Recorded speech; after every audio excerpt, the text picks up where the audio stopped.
Hello everybody and welcome to the STIHL TIMBERSPORTS Rookie World Championship 2026, coming to you live from Budapest. And with me today, the man whose voice is louder than a rock concert, Mr. Troy Mannering, and Howdy. our amazing expert for the weekend, the silver medalist of the 2019 World Championship, Cassidy Shear.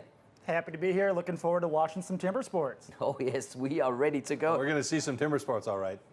The venue, absolutely amazing. You're a big fan, right? Yeah, I love the setup. You're out here in the middle of the water, surrounded by castles and other pageantry. I can't think of a great way to get this competition started. Yeah, absolutely. And we're going to see a little bit about how these guys qualified for this event right now. Check this out. For the STIHL TIMBERSPORTS Rookie World Championship, just 12 athletes under the age of 25 qualify from around the world. The qualification is based on performances in national competitions in their respective countries. The top athlete from the host nation automatically secures a spot in the competition. 4 overseas champions automatically qualify at their respective competitions, joined by the 7 best athletes from Europe who qualify through the rookie ranking. These 12 athletes then face off in 5 disciplines to determine who will be crowned the STIHL TIMBERSPORTS Rookie World Champion.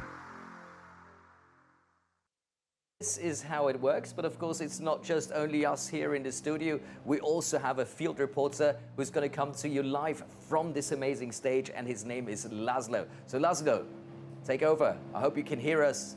We can definitely not see you yet. Oh, there. Szép jó estét, Budapest! Sziasztok! A very good evening. Welcome to Budapest. We are here at the STIHL TIMBERSPORTS Rookie World Championships 2026, here next to the Hero Square. We are going to be shortly welcoming our heroes, the TimberSport athletes. But before we start, we would like to introduce, of course, our very, very important judges. So, let me see if they are already ready. I hope they are ready, because we are ready. Are you ready? Come on, let me hear your voices. Everybody is ready for the competition. 12 athletes from all around the world, and of course a local hero you're going to see tonight competing for the trophy, for the rookie trophy. And now we await our judges. They are going to play an important role, of course, tonight. Érkeznek a bíróink természetesen, hiszen ők is nagyon-nagyon fontos szerepet töltenek majd be ma este. Nem csak a versenyzők, hanem a bírók is ott lesznek bizony a verseny során. 12 sportoló, és aztán jöhetnek majd a többiek. Na nézzük akkor! So, first of all, welcome our Global Sports Director, Mr. Spike Milton! Köszöntsük a másik fontos sportigazgatónkat, another Global Sports Director from the United States, Nathan Waterfield! És köszöntsük következő bírunkat, our judge from Great Britain, Andy Hall! És van még egy bírónk, akit köszönhetünk ma este. Another judge from Italy, Mr. Alberto Corbetta. Benvenuto.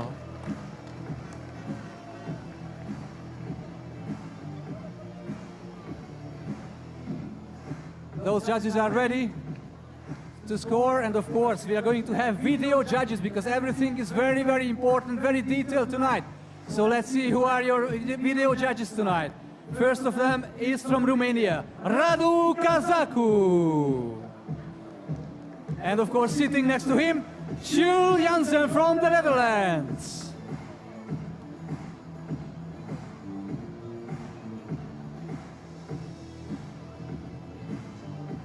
We are eagerly waiting our athletes who are getting ready behind the scenes to come on site.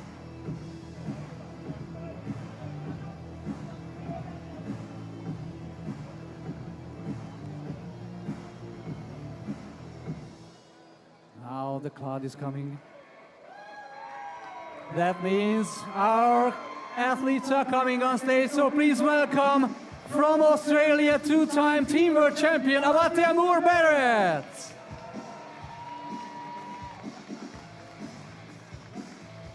A very important night for him, of course. in the Rookie World Championship. Ausztrál versenyző, kétszeres csapatvilágbajnok egyébként.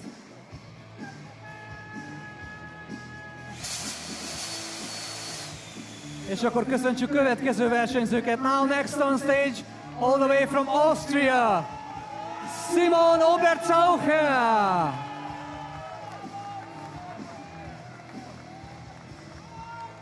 Unser Athlet aus Österreich, herzlich willkommen.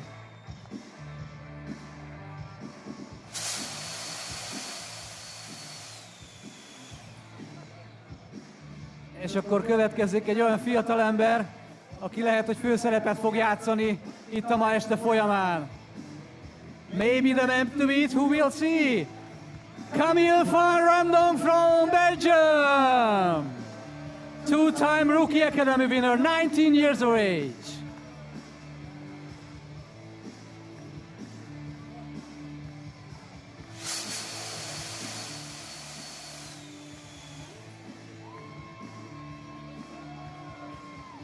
And now, Canadian Rookie Champion in 23 and 25, 23 years of age, Matthew Bard!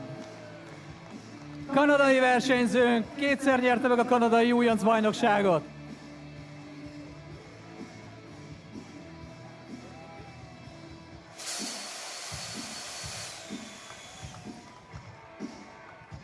Jön a következő versenyzőnk, next athlete from the Czech Republic, 18 years of age, Czech Rookie Champion 2025, Miroslav Vetrovec!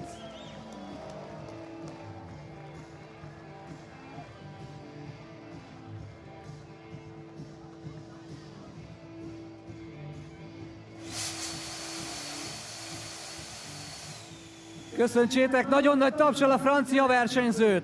Now from France, 24 years of age, the French Rookie Champion, Antoine Estelon.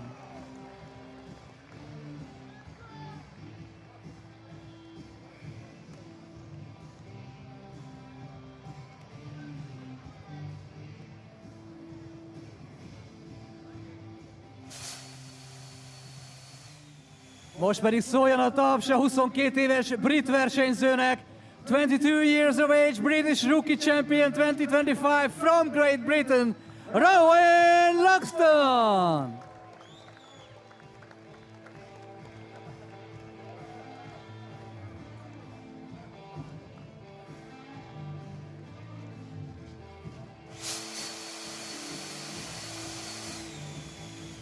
A világ másik végéről érkezett a 23 éves új-zélandi versenyző, all the way from the other side of the world, from New Zealand, 23 years of age, New Zealand Rookie Champion, Matthew Gower!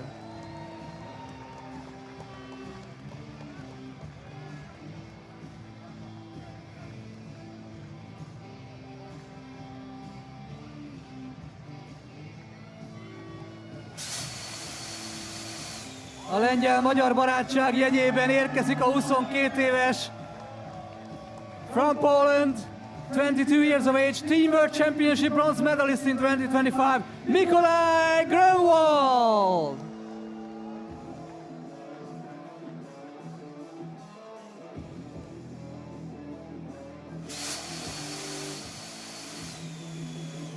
Jön egy német nyelvterületi regionális bajnok, 20 éves Svájcból, 20 years of age, German Regional Rookie Champion 2025, aus der Schweiz, Jeffrey Hübscher!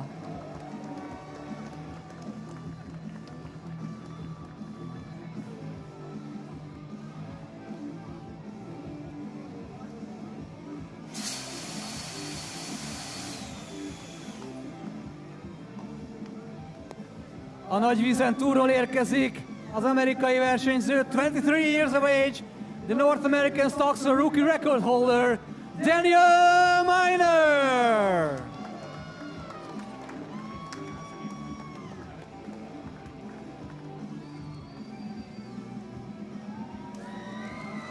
És hallom a magyar közönség hangját, mert hogy szépen lassan érkezik az egyik helyi hősünk, sőt a helyi hősünk.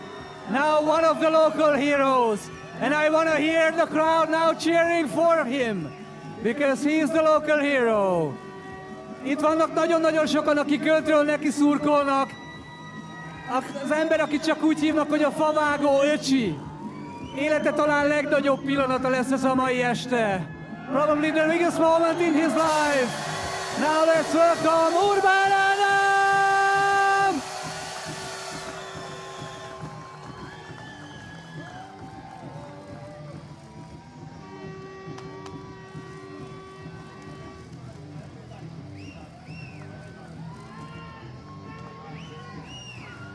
Ladies and gentlemen, are you ready for a great show?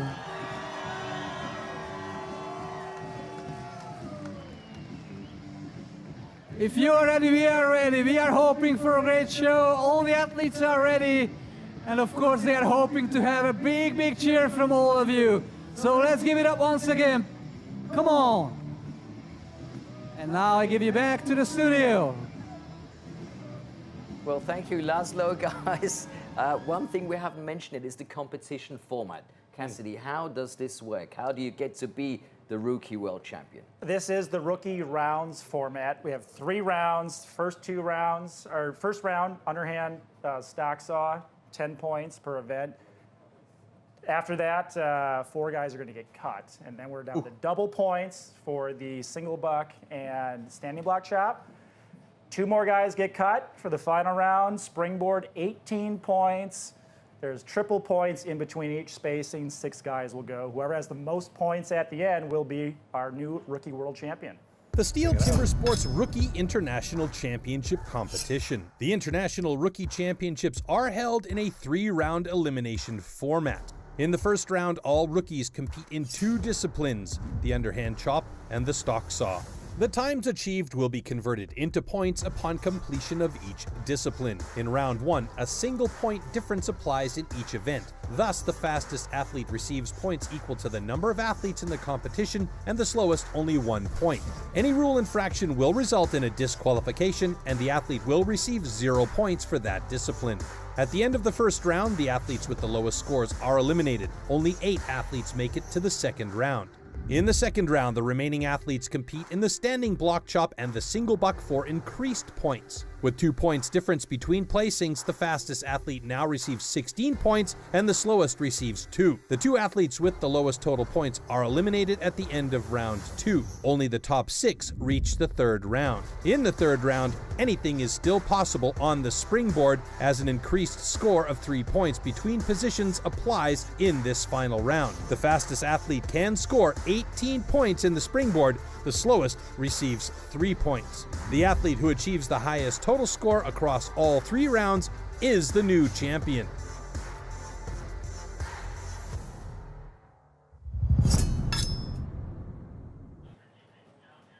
Well, I've definitely prepared my pen. I've got my pen out to make all the scores and put them down. Luckily, we've got PCs and computers that are going to do that.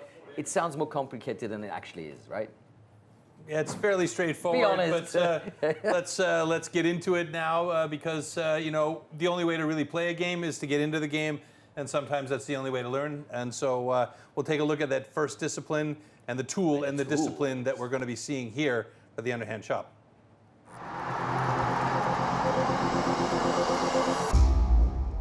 The axes used in timber sports definitely can't be bought at your local hardware store. Made from special steel, the blade is hand-sanded with an angle of 13 to 16 degrees. It's custom-built and carefully adjusted for each competition. The weight is around 3 kilos and it's about 80 centimeters long.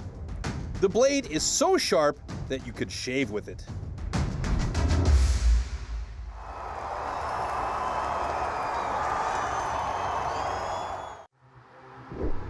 Underhand chop. In the past, the underhand chop technique was used to split logs. Standing on a horizontally anchored block, the athletes use an axe to cut through a 30-centimeter log.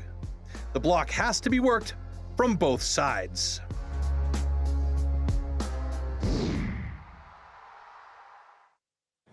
So let's take a look at the start list of this underhand chop. In Heat 1, we're going to see Matt Gower take on Jeffrey Hübscher, followed by Danny Miner against Miroslav Vetrovic. Then we have Adam Urban against Simon Oberzauchner. In Heat 4, it's going to be Rowan Luxton versus Antoine Estelon. In Heat 5, Mikolaj Grönwald against Matt Budd. And in Heat 6, Camille van Remdonk against Awata Moore Barrett. And that's going to be a banger. Yeah, that's going to be an interesting one to see because we were waiting, to see a lot and expecting a lot from Camille van Remdonk. But this Awatea Moore Barrett, he is a strong kid, and it's his first time appearance here, so I think the butterflies might play a role here, Cassidy, yeah? Yeah, I mean, all these guys are rookies. They haven't been on the STIHL Timbersports international stage that much. In this first round, you can't win it. You can definitely lose it. I'm looking for the athletes who can make consistent, clean cuts in this first round. That sounds brutal. Yeah. I spoke with Awatea earlier on. I said, so are you nervous? And he's like, not really. Yeah, actually a little bit. But he's been part of the World Championship team Australia for the last 2 years. So he has, yeah. But he's been there. He wasn't on stage, but he was there. So that's So Matt Gower, Jeffrey Hupscher coming out now. So Jeffrey Hupscher, his dad's also part of the Timbersports family. Swiss legend, yeah. Swiss legend, absolutely. Looking at the world record there, 11.89 seconds in the underhand chop. Will we see a world record fall here today with the rain falling the way it is? We could. The wood that I saw in the time trial earlier today was very soft, especially in the underhand. Look for Gower, Barrett, or Van Romdonk to potentially break the world record. Athletes ready! Stand to your timber. 3, 2, 1, go! So again, these guys have to cut through that block from both sides. That means they're going to do about 8 to 10 cuts on the first side, switch over, and start working on that second side. And we already see Matt Gower onto his second side. Jeffrey Hupscher moved over to his second side a little bit after, I think about 5 or 6 drivers behind Matt. Oh my goodness gracious, look at that time. 17.72, a personal best for Matt Gower. That is an excellent time. Jeffrey Hupscher with a 23.07. Yeah, that was a very clean cut by Gower. Looks like he went the standard 10 hits on the front, 8 in the back.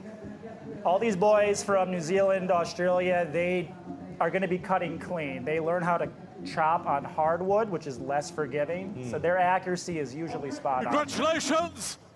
Both cuts are good.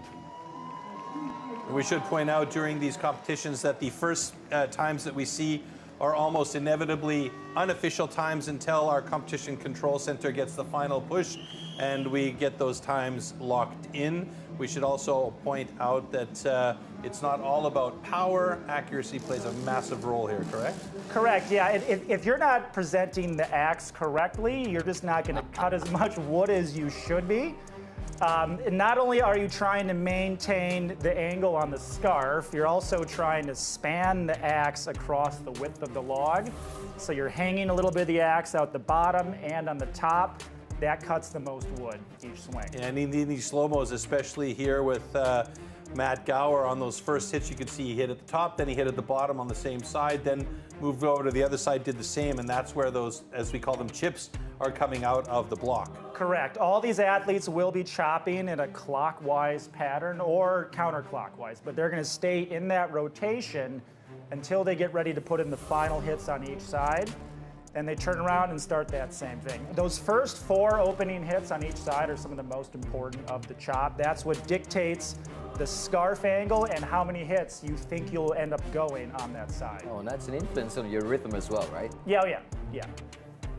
Now what we saw with Jeffrey Hupscher on this one as well is he tried on the last couple 3 drivers to get through the block. He might have left a little bit too much material there because it took him a couple 3 really hard drivers to get through it. Correct. Block awareness is what we call it. Knowing how much wood you have left to chop and then picking your final hit pattern based on that observation. The best choppers are going to have good block awareness. Well, the next 2, Daniel Miner and Miroslav Vetrovic. An interesting fact here is Daniel Miner currently lives and trains in Ketchikan, Alaska, the rainiest place in America. Really? He started licking his chops earlier when it started raining. I bet he did. I was just going to say, this is absolutely his weather. This is second hat to him. His nickname is Dynamite. Oh, yes. Miroslav Vetrovic is a long, big big boy. Long boy. He's got some height to him. So Okay, gentlemen. advantage, disadvantage. Athletes Height ready. and length is great for the Stand to underhand. your timber. 3, 2, 1, go! All right, they are underway. Miroslav is all legs, actually, so he can really utilize that to his advantage. And he's got some pretty good pace getting in there right away, Cassidy. Daniel Miner switching over to that second side, about 1 or 2 drivers behind Miroslav. Miroslav really looking good here on this second side. We may well see him break that block first, and he does, in fact, do that.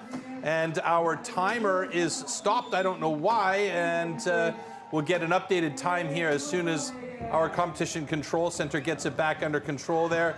And Daniel Miner, I've got some strange numbers coming up on mine here, so we'll have to just wait until competition control center double checks that situation, and we'll tell you what the times are. But it was Miroslav Vetrovic getting that faster cut. I saw a very clean cut from Miroslav. Everything happened how it should. He drove it off cleanly. Daniel Miner had some problems there. That axe did not like that Okay, wood. It was sticking a congratulations. lot, Both cuts are good. and he will not be happy with that time. And he's got himself a national record, Miroslav, with an 18.94, so a really, really nice run. Daniel Miner's going to have a little bit of work cut out for him going into the next discipline. Yeah, and the stock saw is not the event you want to try to make up time. That's where mistakes happen. So that's just an unfortunate cut for Daniel there. Let's pick this apart a little bit here. Yeah, you can see on that earlier, there, right there, Daniel's axe is just not free in the wood. He did not love the selection of axes he had coming in here.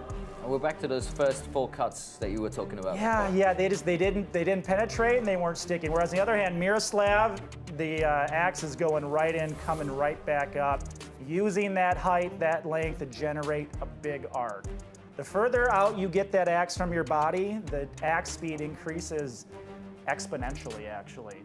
A little known fact on centrifugal force there. Okay. Physics in the house. Yeah, I get National record, by the way, if the time that I've just received is correct. So that 18.94 for Miroslav would give him a national record. Yeah, I can be very pleased with that. Yeah, absolutely. And that national record puts him currently in second in the underhand chop as well as the overall. So because this is our first discipline here, let's not forget too, we have those first 2 disciplines, then we're going to eliminate some athletes from our rankings here. Correct. In this rookie rounds format, there is no room to take an event off. You need those points every round to avoid getting cut.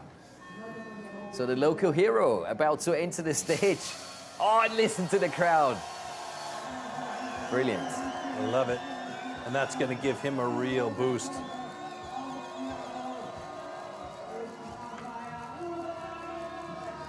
Pretty evenly matched up as far as their personal bests, 21.42 to 20.68. So the tail of the tape doesn't really tell us much here. So it's going to come down to who's on for the evening. Yeah, and they know each other. Last year at the Dach competitions, Adam joined the Austrians, Germans, and Swiss. So they've done a bit of competition together. Looks like Simon has his pre-chop routine there. Getting in the right frame of mind for the cut. Gentlemen. Very important. Yeah, practicing with Athletes, Robert ready. Ebner at the moment. So Stand maybe to that's your something timber. that Robert told him to do, to 3, get himself 2, into 1, the right rhythm. go! All right, Adam Urban got right in there really quick. Oh, a big sticky axe by him though. Simon Obertzaucher looking really good as he is chipping out nicely, moving over to the other side, slightly ahead of Urban. Urban on that second side. He got sticky again, but so did Obertzaucher. The two of them are sharing each other's sticky axes. Maybe need a little bit more grease on there, but it's going to be Adam Urban getting through in 22.68, and Obertzaucher does it in 26.14. Not bad at all. It's a little surprising there. I thought Obertzaucher had him after the first side. It looks like he was having some trouble sticking the axe there on the final driving blows. Perhaps did not do enough work on the front side. Adam did get a really sticky one on the first side as well, didn't he? And people oftentimes wonder what causes the axe to stick.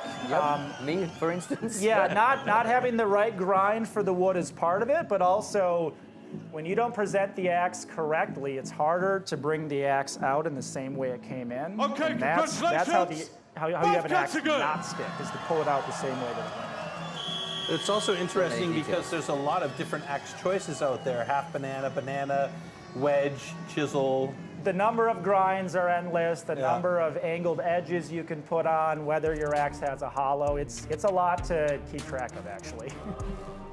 But is there an axe that generally an athlete will go to almost every time? I hear. I mean, when in chisel. doubt, go to a chisel, like Yeah. a 14 to 16 degree chisel is kind of the standard, especially on this hybrid poplar. But again, that's kind of an art form. You know, having an axe that is well prepared for the wood, being able to read the wood and know which axe to use, that's where the top pros really do separate themselves.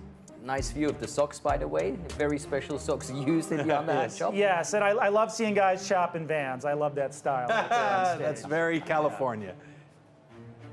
So maybe with a bit of luck, we'll be able to get an interview after these slow motions. Yeah, I think they were pulling Adam Urban over for an interview, so as soon as these slow motions are done, I believe we're going to go look down at and see that. him. He's really loving this, isn't Loving he? it, yeah.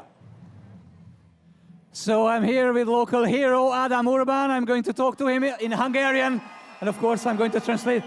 Ádám, ez az első nagyon nagy világversenyed. Milyen volt a kezdés? Hogy érzed ezt az első vágást? Az első cél az megvan, az ellenfélt, akivel mentem, azt megvertem. Mondjuk az idő az nem a legjobb, de nem gáz, mert sokat edzettünk esőben, meg hóba, úgyhogy nem hiszem, hogy probléma lesz a következő versenyszámunkban se, úgyhogy megyünk tovább. Oké, és akkor még egy kérdés. Itt vagy a hazai közönség előtt Budapesten, nagyon sokan támogatnak téged. Milyen érzés annyi közönség előtt fölépni itt a színpadon? Valószínű, hogy a legjobb verseny életemben, ami lesz, vagy ami volt, úgyhogy nincs panasz. Ádám, köszönöm szépen. So Adam has just said that this is a very important event for him. He started with the main ambition to beat his opponent, which of course was done.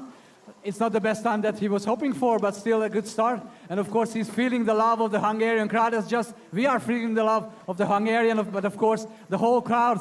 So we are really, really pumped up for the competition, for the further events. So we are really, really looking forward for the continuation. Now back to the studio. Oh, yes. Laszlo looks like he's having some fun out there. I don't know who was more excited about that interview, Laszlo or Adam. Yeah, but the crowd, I mean, look, it's raining and Budapest is still on fire. Yeah. Just love that. That's STIHL Timbersports.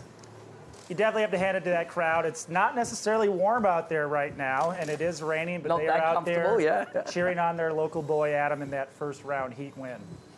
Yeah, and at the moment, as you see from the standings there, on the bottom right-hand side of your screen, Adam Urban currently sitting in third place just behind Miroslav and Matthew. So, yeah, he's in a good position right now. There's still quite a few athletes to go, but at the moment, he's standing strong. Yeah, we're halfway through the heats. The next one is going to be Rowan Luxton taking on Antoine Estelon.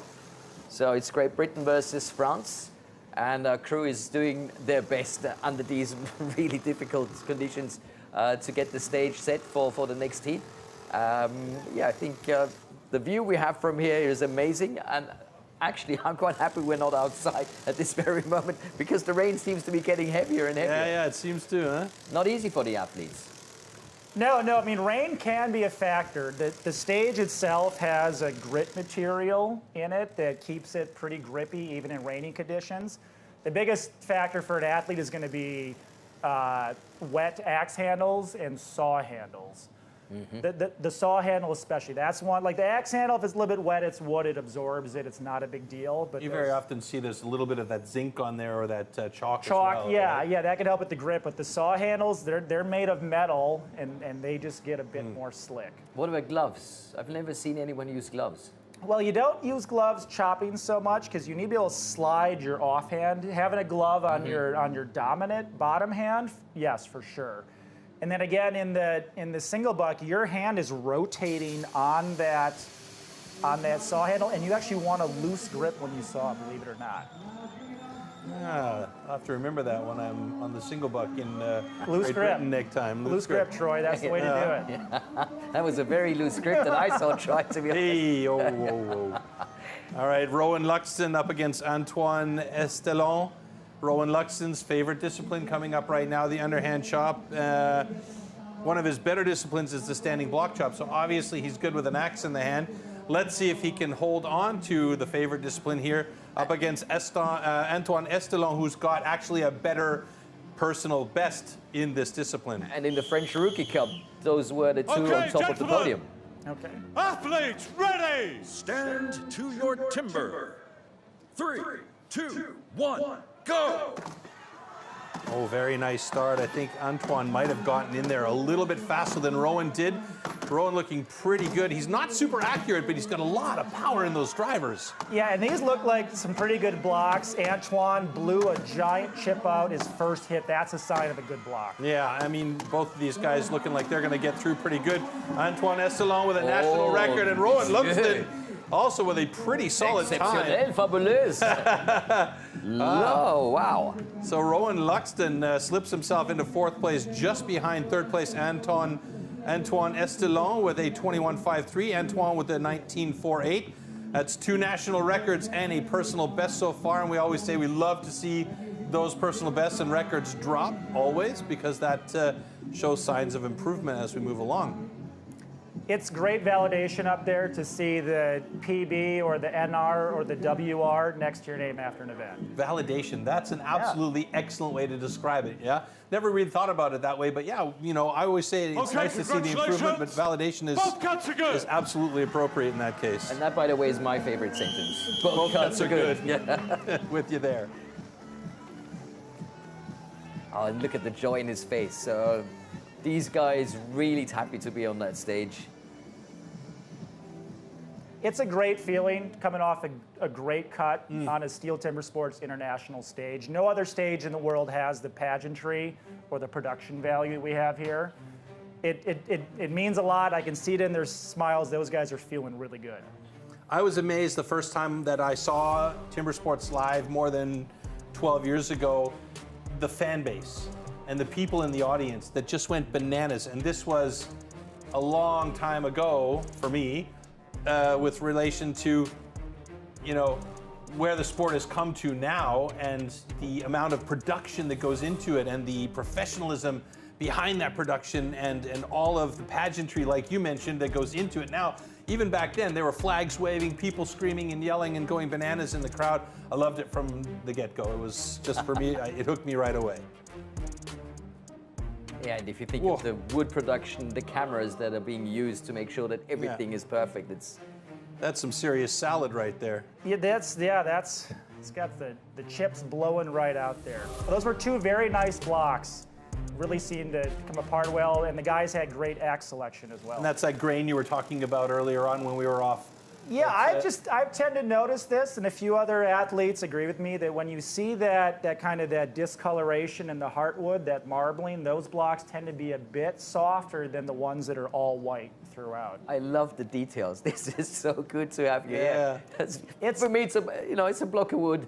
Yeah, our profession is chopping that wood fast, so we're going to pay attention to any factor that goes into that.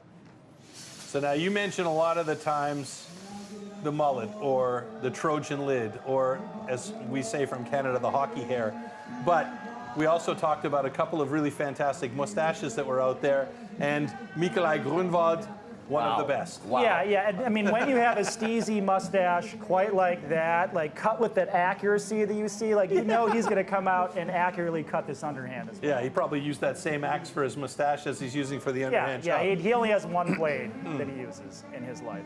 Matt Budd has the national record for rookies for Canada, and he is the Canadian rookie champion, as you see there. Very, very good personal best time of 17.32, so theoretically could take over the top if he stays consistent with that time. Here we go. 3, 2, 1, go! Both of the guys got a little sticky off those first 2 drivers in, but now it starts to get the pace going.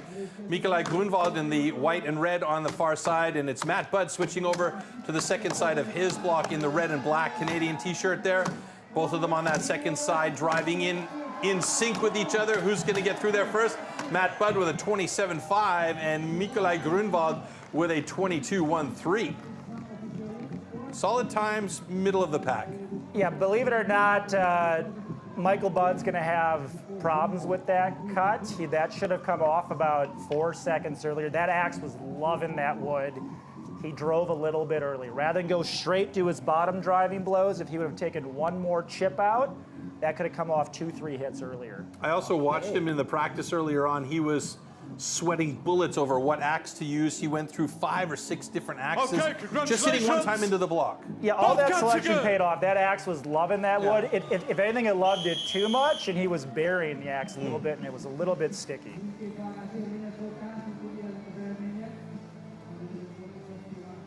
So it very much looks like everything and anything is going to be possible tonight as we take a closer look at the replay.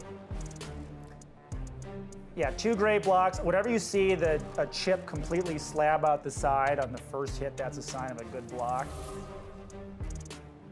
Neither athlete totally got into the right rhythm there, but they were both swinging with a lot of power. It was very evident in those cuts. Well, we've noticed a lot as well in the last few years, in particular with Australia, New Zealand, Poland in particular, is the pace at which they're driving the axe into the block. And that basically was a result of the Australians coming on and just like, you know, through the block really quickly. And so a lot of other people have adapted that.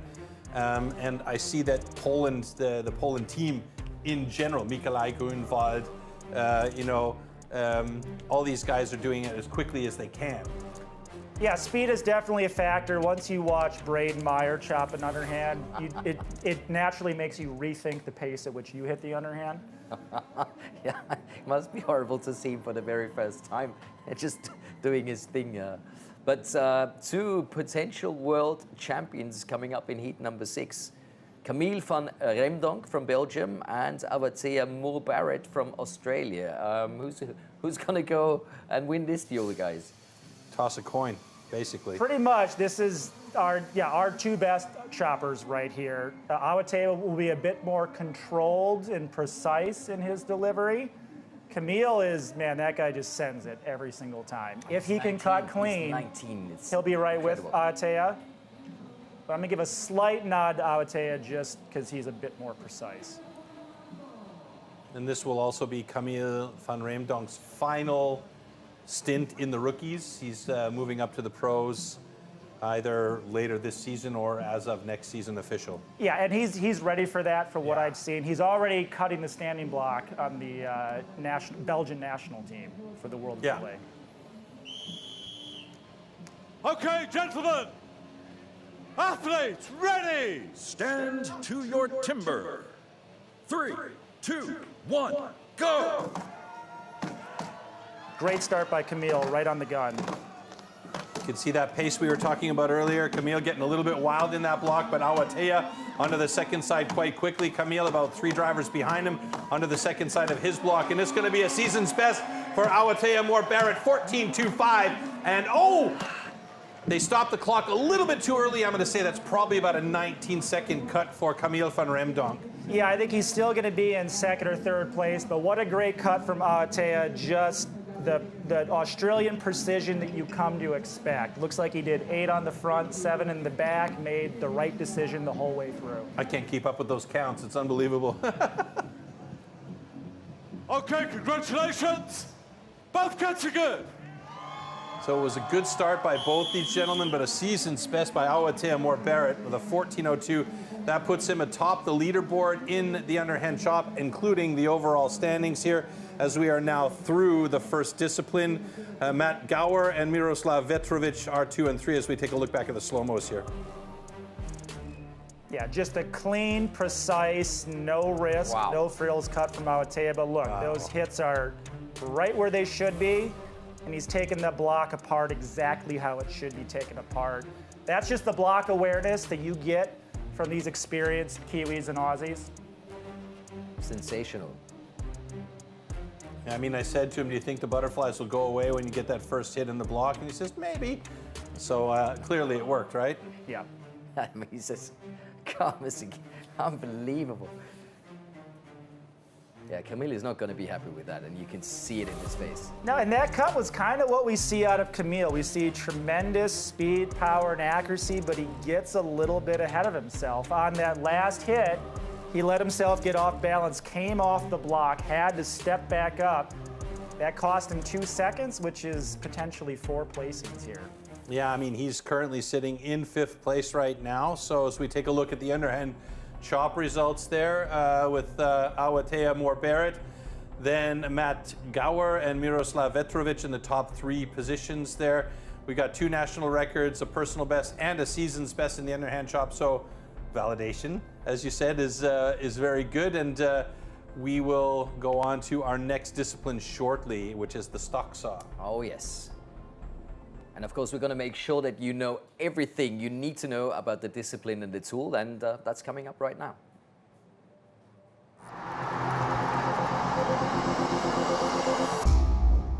The STIHL MS661CM stock saw is used in STIHL Timbersports as the ultimate test of operator skill. Designed for the toughest jobs in forestry, it produces approximately 7.3 horsepower, has a displacement of 91.1 cc, and weighs 7.4 kilograms. To ensure evenly and fairly matched saws, professional STIHL technicians prepare and test the saws before each competition. Stock saw. After the starting shot, the contestants have to cut 2 wooden discs, so-called cookies, within a 10-centimeter mark, 1 downward and 1 upward. The attempt is only valid when both discs have been cut off completely and within the marks.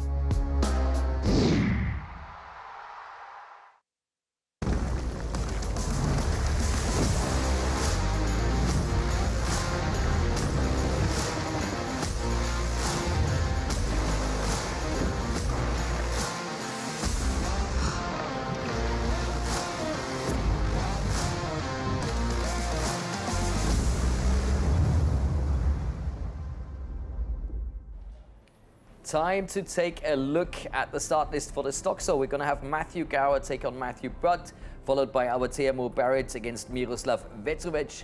In Heat 3, we're going to see Antoine Estelon against Rowan Luxton. Heat number 4 is Jeffrey Hübscher versus Adam Urban. In Heat 5, we're going to see Camille van der Remdog take on Simon Obertzaucher. And in Heat 6, Mikolaj Grönwald against Danny Miner. Stock saw, guys.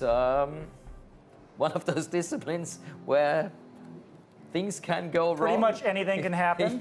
Yeah. Even though you might think it should be the easiest one, in my point of view, you think that's, you know, that's the one. Yeah, I'll just get that going. But yeah, no. Everyone thinks it's going to be easy, and you know, fundamentally speaking, it is. But because of that, you have such tiny margins on things like the start or the transition or the pressure.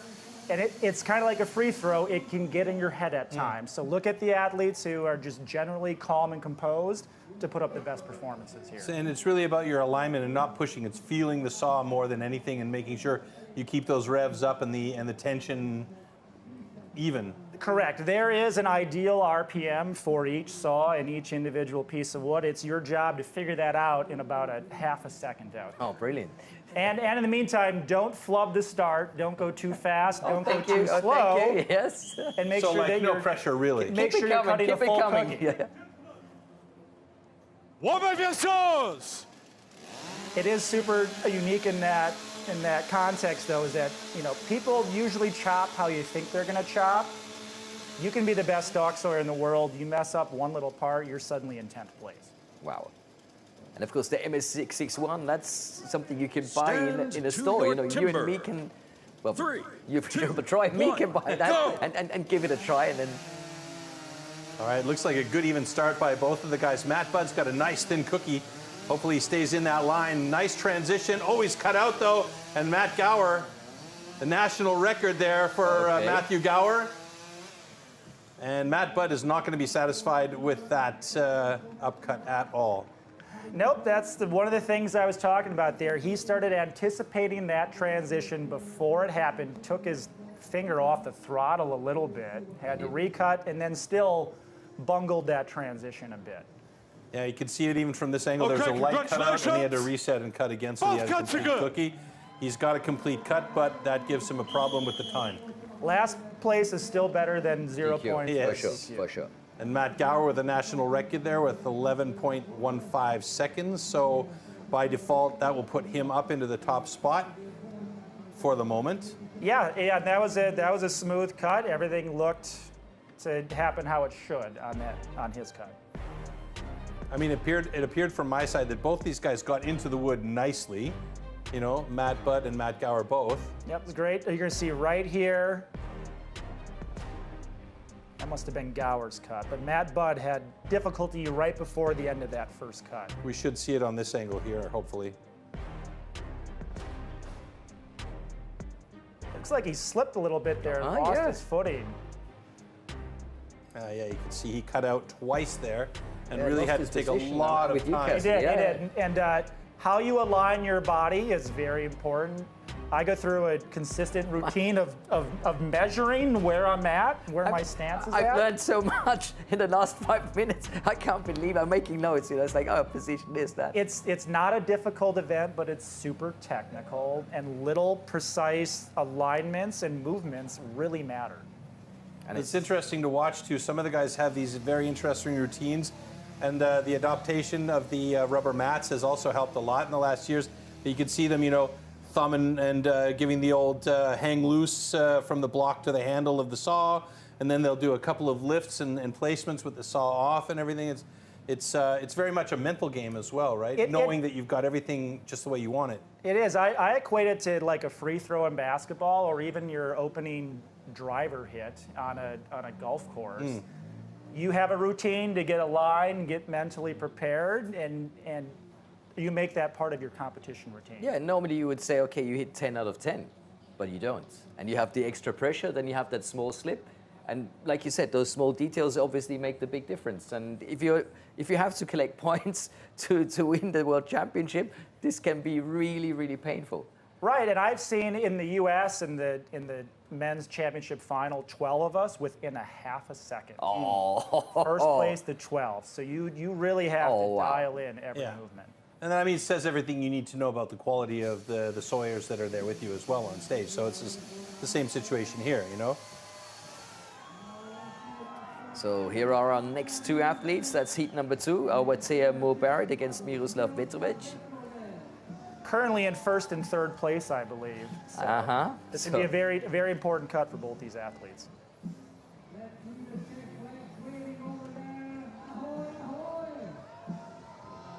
Yeah, the team world champion of 2025 and 2024.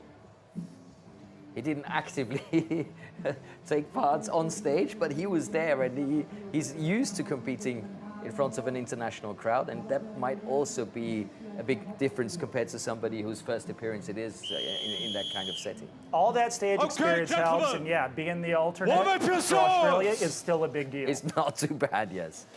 There's a lot of pressure in that particular situation if you think about it, really. Yeah, especially if two guys from the Australian team go down and you're like, whoa, I got to go and do what? Yeah, and to fulfill 9 straight World Team Relay Championships. Madness. Stand to your timber. 3, 2, 1, go! Ooh, very nice starts. A little bit of thicker cookie for both of these guys, so it's not going to leave a lot of room for the transition. Oh, but Miroslav Vetrovic has got a beautiful transition, and his upcut is looking clean. But a little bit of an angle change on the saw gave it to Awatea Moore-Barrett. Correct me if I'm wrong. That is exactly what happened. Miroslav was in the lead, had a faster transition from the first to second cut. But you can see, rather than keeping the pressure and angle constant on that upcut, he adjusted it at the top. That opened the door for Awatea. Okay, congratulations. Both cuts are good. So Miroslav Vetrovic now sitting in third place in the stock saw. Awatea sitting in second place. That replaces him atop the leaderboard with 23 points, tied actually with Matt Gower at the moment. So those two guys from the Australasian area are sitting in the top 2 positions.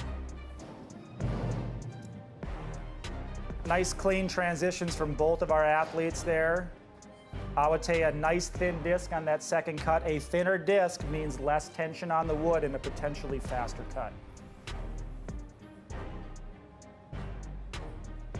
It was just that small angle change, and I believe that he brought the motor of the saw up instead of just continuing with the lift. Yep, you can see it right there. That upcut, you want a constant angle all the way up.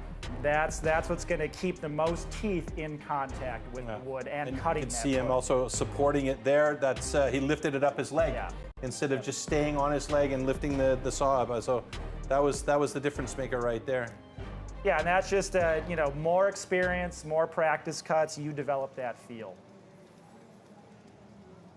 From your own experience, how many times have you gone back and looked at your runs in video and said, I could fix that, or here's where I could make a change? Or is that even a thing that you thought about back in the day? Just about all the time. Okay. You know, I haven't made huge fundamental changes to my stock saw technique, but it really is about putting in the reps, getting that muscle memory so you can go out there and perform on cue every single time. And this is coming from a guy who DQ'd the stock saw in the U.S. Championship last year and got cut from after the first round because of that. Come on. Wow. Yeah, that muscle memory in any sport is just so important. And as we can see here, no difference in STIHL Timbersports. Perfection and consistency is possible in the stock saw. I'm up here talking about all the ways that it can go wrong and can be difficult, but there are guys, if you watch, you know, Danny Martin, Matt Slingerland, these guys are spot on, fast starts, fast transitions, even pressure, always in the top 3 of that leaderboard after the stock saw. So shake hands from our next 2 competitors, Antoine Estelon and Rowan Huxton. So these guys were Just on like you've deck seen with before. each other for the underhand chop. They're on deck with each other for the stock saw.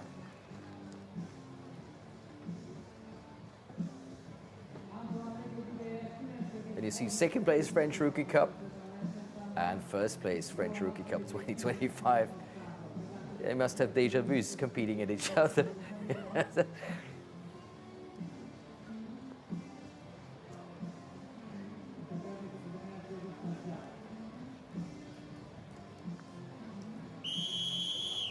Oh, that comes from Okay, the back gentlemen, warm up your saws.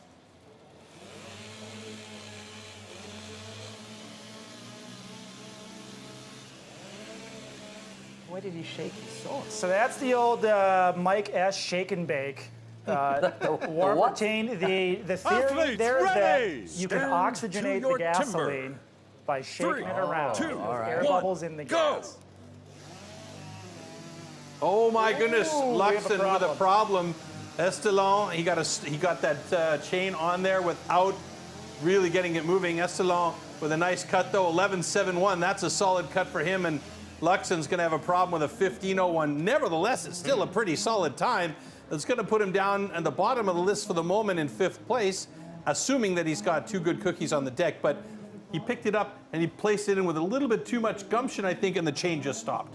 Yeah, it was either that or he might have killed the saw when he was reaching down to grab it. Some guys, when they're going Okay, down to grab that congratulations. throttle, their Both cuts are thumb good. hits the kill switch. Maybe we'll see that in the slow-mo, and you can really pick a point out where we see that. But But that's still 5th position. yeah, I mean, that's not too bad. It's not He had bad. the wherewithal to get the saw legally started again, and I believe he beat Adam from the last round still, so he will get at least 2 points.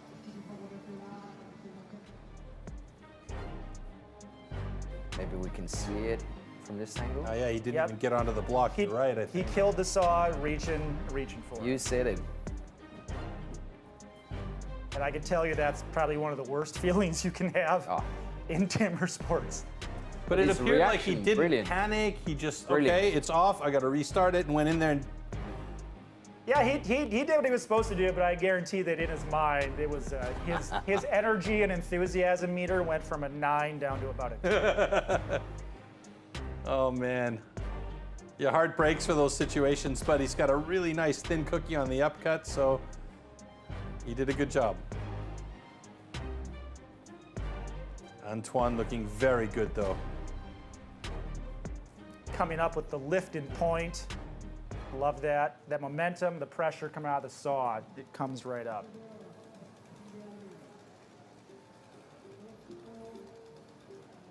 Yeah, now back to that Mike Esch shake and bake warm-up. Yes, please. No one knows if it actually works. I just think it looks kind of cool, and it's kind of old school, so I do it on occasion. Yeah, but if it gives you that placebo effect, why not, you know? Whatever works. I mean, it's a mental game as much as it is a physical one, yeah? If something makes you feel good out there, it's probably going to help you saw good too. We should be careful with that, though. So 2 more heats coming up. Next one, of course, includes the local hero, Adam Urban, taking on Jeffrey Hübscher. Yep. Cute name. Yeah, listen to the crowd already getting really, really hyped. Appears as if the rain is picking up as well. You can see a bit more disturbance on the water out there. And you mentioned earlier that it was not a problem with the axes, but with these saws, maybe when they're gripping the handle, could that have been a factor in the situation with Rowan where yeah, he maybe... I mean, it's potential that his trigger hand slipped a little bit from the throttle and his thumb hit the kill switch. Yeah, that's entirely possible. And, you know, as it rains more and more, there just becomes a point where there's nothing you can do about the moisture out there. You can't keep your handles dry, and you just have to deal with it. Have to live with it, yeah. So as promised, the local hero, Adam Urban. Oh, and look at Jeffrey. Both walking with some swagger there. I like it. Terminator style with the shades. Although there was a little bit of a relief blow from Adam Urban as he walked out. You could see his cheeks puff and let out a little bit of wind there. So, you know, just to get himself centered, I guess. But Cassie, do you think these are the glasses he's going to be wearing for the cut? I wouldn't be changing them now if I were him. I mean, as long as they meet the technical safety standards for steel, which it is defined in our rule book, they will be allowed. That's the same rule book that you read last night before coming to the event today? All 56 All pages. 56 pages. That said, I have seen athletes in the past who mistakenly wore their sunglasses up there, and that results in a disqualification. Yes, we've seen that. Athletes ready! Stand to your timber. 3, 2, 1, go! So Adam Urban on the right-hand side of your screen, Jeffrey Hübscher on the left. Good start by both. Ooh, Adam Urban with a really nice quick transition. Holy smokes, folks, how quick was that transition? And that's a nice cut from Urban. 10.93 and an 11.58. 2 incredibly fast times. The best time They're so up far. in the top 3 positions right there. Adam Urban with #1, and he is pumped, and the crowd is pumped right along with him. And Jeffrey Hübscher moves himself into 3rd place with an excellent cut. Wow. Adam Urban was dialed in on that stock saw. Fast start, going for the wide set. That allows you to put a bit more pressure on the down cut. Transition into a great upcut. That'll be a hard time to beat. 10.93, fantastic. Okay, congratulations. Both cuts are good. And he is fired up. Look at that, doing that Ronaldo. That is second round energy if I've ever seen it right there. Wow. Well, right now he's in 5th place in the overall standings with 2 more heats to go. So barring any major upsets in these 2 heats, we should see Adam Urban moving on to that next round. We'll have to see. It comes down to, of course, who cuts well in the next 2 heats. Right. Let's watch this again here. Fast start, clean entry. Beautiful. Immediately finds out how much pressure to put on the saw. I love this transition at the bottom, though. Barely even thought about it. Really fast. Yeah. Really fast and clean. And sometimes when you see those really fast transitions, they're like a little too far over, cut the line. I mean, like I said, barely even thought about it. It was a beautiful upcut for Urban, so fantastic run. And a great heat for the audience. Oh, yeah. See on the upcut there, Hübscher was a little bit angled off center. And when you're not going straight up and down, that does take more You're cutting time. a little bit more. This man loves his details. It probably added at least 1/10 of a second to that upcut. Yeah. Oh, I love those pictures. Beautiful stuff. Heat 5 and 6 still to await. Camille van Remdok taking on Austria's Simon Obertzaucher. That's the next one we're going to see. But for the moment, as we have on the screen now, Urban before Gower and Hübscher. That's our top 3 in stock saw. We can hear Laszlo enjoying some time with the audience out there. I wonder if he's doing some giveaways in the rain. It seems like it.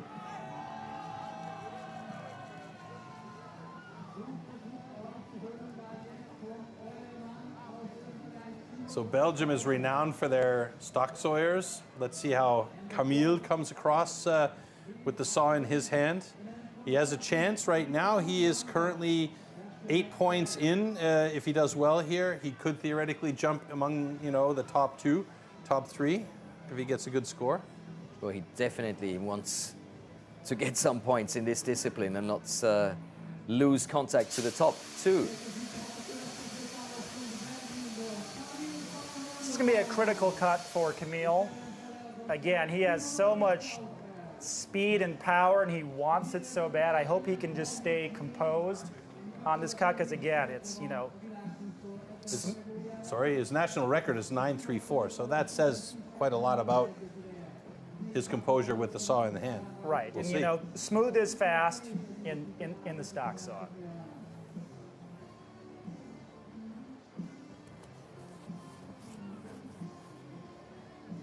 I would expect a good cut out of Simone here as well, being coached by chainsaw legend Robert Ebner. Okay, gentlemen, warm up your saws.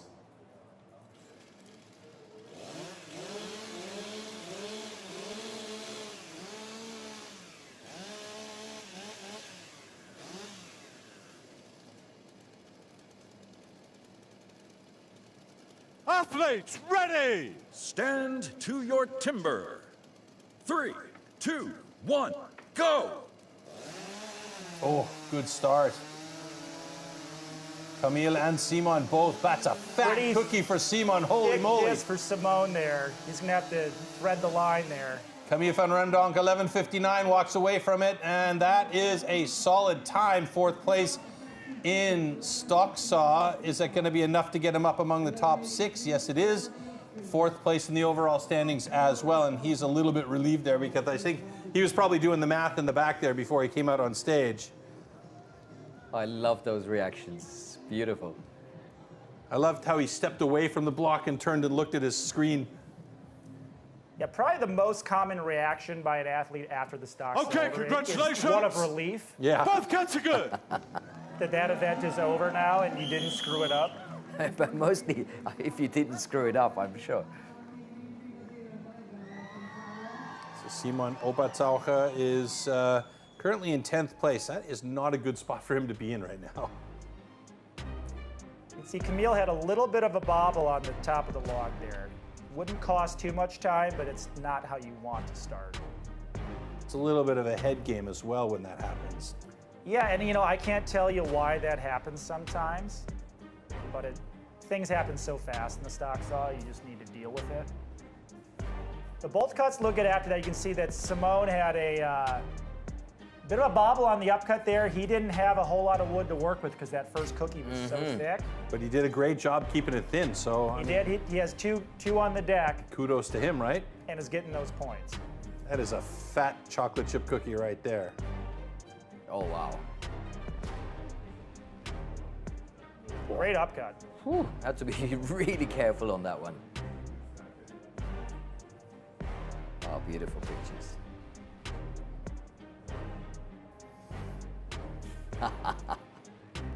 The stock saw is over. Look.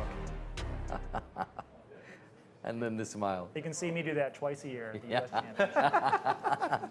We will definitely look forward to seeing that. But we've got one more heat coming up. Nikolai Grönwald and Danny Miner. Both probably not too happy with the first discipline, so let's see what they can achieve now. They've got their work cut out for him. Daniel's in a position where he almost has to be in the top 2 to even get the points to potentially make the cut. I mean, we're dumping the bottom 4 guys at the moment now. So Yeah. Nikolai Grönwald and Daniel Miner. Nikolai has 5 points from the underhand chop. Daniel Miner 1 point from the underhand chop. So he basically needs He's to out of be it, actually. yeah. I mean, he needs to win this with a full 12 points if he wants to have a chance. Yeah. And even then, he'll have 13 points that'll get him into position 8 at the moment. He does run chainsaws every day, working at the Great Alaskan Lumberjacks show. So it's and he practices in the rain. So it would actually be really fun to watch him go for it here and get it. And of course, Mikolai is also very used to this discipline, being part of the national team. That's his thing. So correct. This is where all that stock saw practice has to pay off for these two athletes. And the national team won against the U.S. last year. Jacek Grunwald was their stock sawyer in that case. So, you know, Mikolai's got pedigree in that case, if you want to think about it, really. oh, this is where everybody's sitting backstage and getting their pens out and starting to put all the numbers together. Yeah. You can see a bit of sunlight on the castle there as well. Things might be clearing up for us here. I think we're faking that. With some BFLs, right? Yeah. Okay, here we go. So I'm curious to see what Daniel's personal best is in this discipline, and if that's something that the tail of tape will give an advantage to. Let's see when these come up. So that's pretty good times for both of these guys. Yeah. And if they can get even close to that, you know, under 10 seconds or just at 10 seconds, then there's a good chance that he could get the points that he needs to stay in this competition. A factor that could come into play here as well is that these saws are warming up a bit more each round, and it is cooler. In hot weather, they can get too hot. I think right now they should be at their peak performance. So perfect temperature for, all right. So we may A perfect temperature for stock saw Okay, glory. gentlemen. Yeah, yes. So we may see a good situation here. Let's hope for the best for Daniel Miner. Oh, this is going to be really tough for some of the guys. That is an Watching, amazing counting, picture. doing And the there's maths. maybe that rainbow on Daniel's side of the stage is also going to be a factor here. Let's see. Stand Here we to go. your timber. 3, 2, 1, go! Good start by Mikolai Grunwald. Daniel Miner's got himself a fat cookie. Oh, he came very close to the line on the upcut. And, 10.75. He's got the fastest time. Will it count is the question. And is it going to stay at 10.75? Because Adam Urban has 10.78. Oh, this is so close. I think he did it. I think he has I mean, usually cut. we're seeing the times get a little bit faster when the But not always, competition not always. control Most of center the gets time. involved. But the question here is he Did he over stay the within? line? I don't think so. Yeah. Oftentimes when athletes are close, you'll see him checking the log and looking, and he didn't give it too much time there. I think None at all. He's like, I think he's getting ready for the standing block. oh, yellow flag. But it's But on not with, Mikolai's. no, with, yeah. Interesting.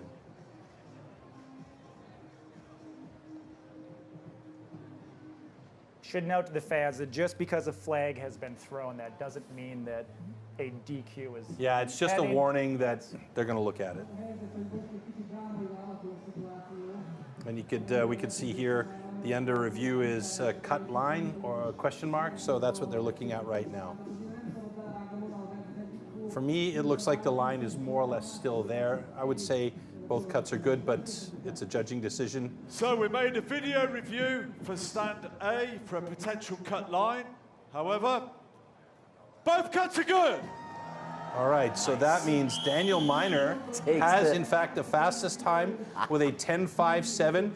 He's got the fastest time in the stock saw, which he absolutely needed. So you mentioned earlier, it's really tough to come and you know, gain the points that you need in stock saw. He's done exactly that. And that means that he is currently sitting in 7th place in the overall. Wow. And he's moving on to the next round. I can't imagine a situation where you have more pressure in the stock saw. It already has enough pressure to go out there and clean, to go out there knowing you have to win the event to advance. Oh, you can see there, he pulled the, I saw what happened there.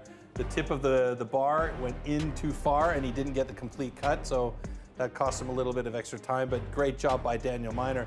It looks like in that case, then we're going to say goodbye to Mikolai Grunwald, Simon Obertzauker, Matt Budd, and Rowan Luxton, unfortunately. We are losing 4 going on to the next round, right? Yeah, and something to notice there is all 4 of those athletes that didn't make the cut had problems. Stage with Daniel Miner.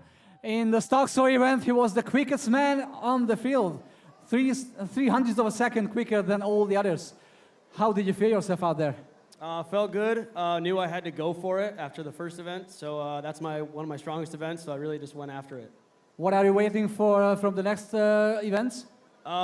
Just really looking into dialing in the chopping a little bit, trying to figure out the sawing a little bit stronger, and then hopefully can move on to the last event, the Springboard. Are you feeling the love of the American crowd?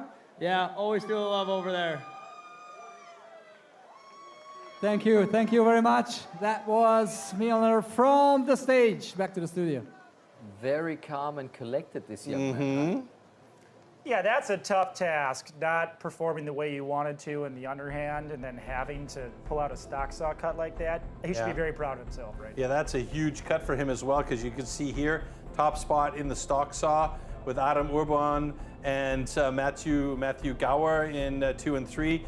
We'll take a look here at the overall standings, how that's going to change things, that's because the important one, yeah. That's the important one to see who's going to be sticking around and who's moving on. So Matt Gower, Awatea Moore-Barrett, and Antoine Estelon will be the top 3 there, and then Camille van Remdonk, Adam Urban, Miroslav Vetrovic, and Daniel Miner. And then we have one more, and that is going to be Jeffrey Hupscher. So we'll see Jeffrey Hupscher moving on to the next round. Unfortunately for Rowan and the remaining guys in the bottom of that list, so we're going to be eliminated as we move into rounds number 2 and our next set of disciplines. And the points really still make everything and anything possible. Very close together, you know, and I think we're in for a real treat in this next discipline. Yeah, for sure. And it's going to be interesting to see how things progress, and especially with Daniel. You know, you saw that calm, cool, and collected athlete in the interview on stage just now. What's your feeling that it's going to be for him for the rest of the way? Well, I would equate it to, you know, he just tied up the score in a hockey game and he was down by 2. And he's going into his best event. That momentum matters, and he definitely has that on his side right now. Yeah, and I mean, that's going to be a big boost to his confidence as well, coming off of a really not the desired results in the Underhand Chop, and you mentioned that as well. He's going to be super unhappy with that, and as he mentioned in his interview, he said, I had to go for it, and I went for it, and it worked out for him. It could have gone pear-shaped, but it worked out for him. So Daniel Miner is in the next round. So now the points go up a little bit. There's fewer guys to battle. There's fewer rounds, and it gets a little bit more exciting as we move on as well. Yes, and with the double and triple points in the next 2 rounds, any of these 8 guys could come out on top. It's going to be an interesting next couple of rounds as well. So the one that I'm really looking forward to, because it's something that's been more consistent over the last little while, is the last 6 guys going into that Springboard, because you know, the Springboard has been kind of left out of the rookie competition for a long time. And now that it's in there and we're seeing guys get on that one Springboard and really hammer away, Camille van Remdonk has the Springboard world record. Is he going to be able to do that again? We're going to have to wait and see until we get there. But in the meantime, first we have the standing block chop. We have the standing block chop. And everything you need to know about this discipline, well, that's coming up right now. Standing block chop. At the standing block chop, the felling of a tree with an axe is simulated.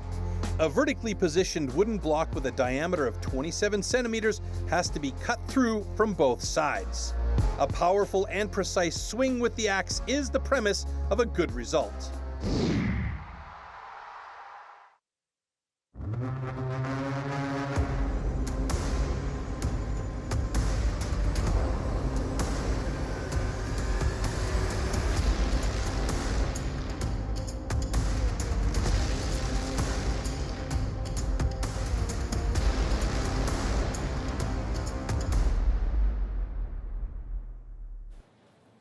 One of those battery systems. Athletes remaining. Yes, we're into the standing block chop. What about that discipline? What do the rookies need to look out for now?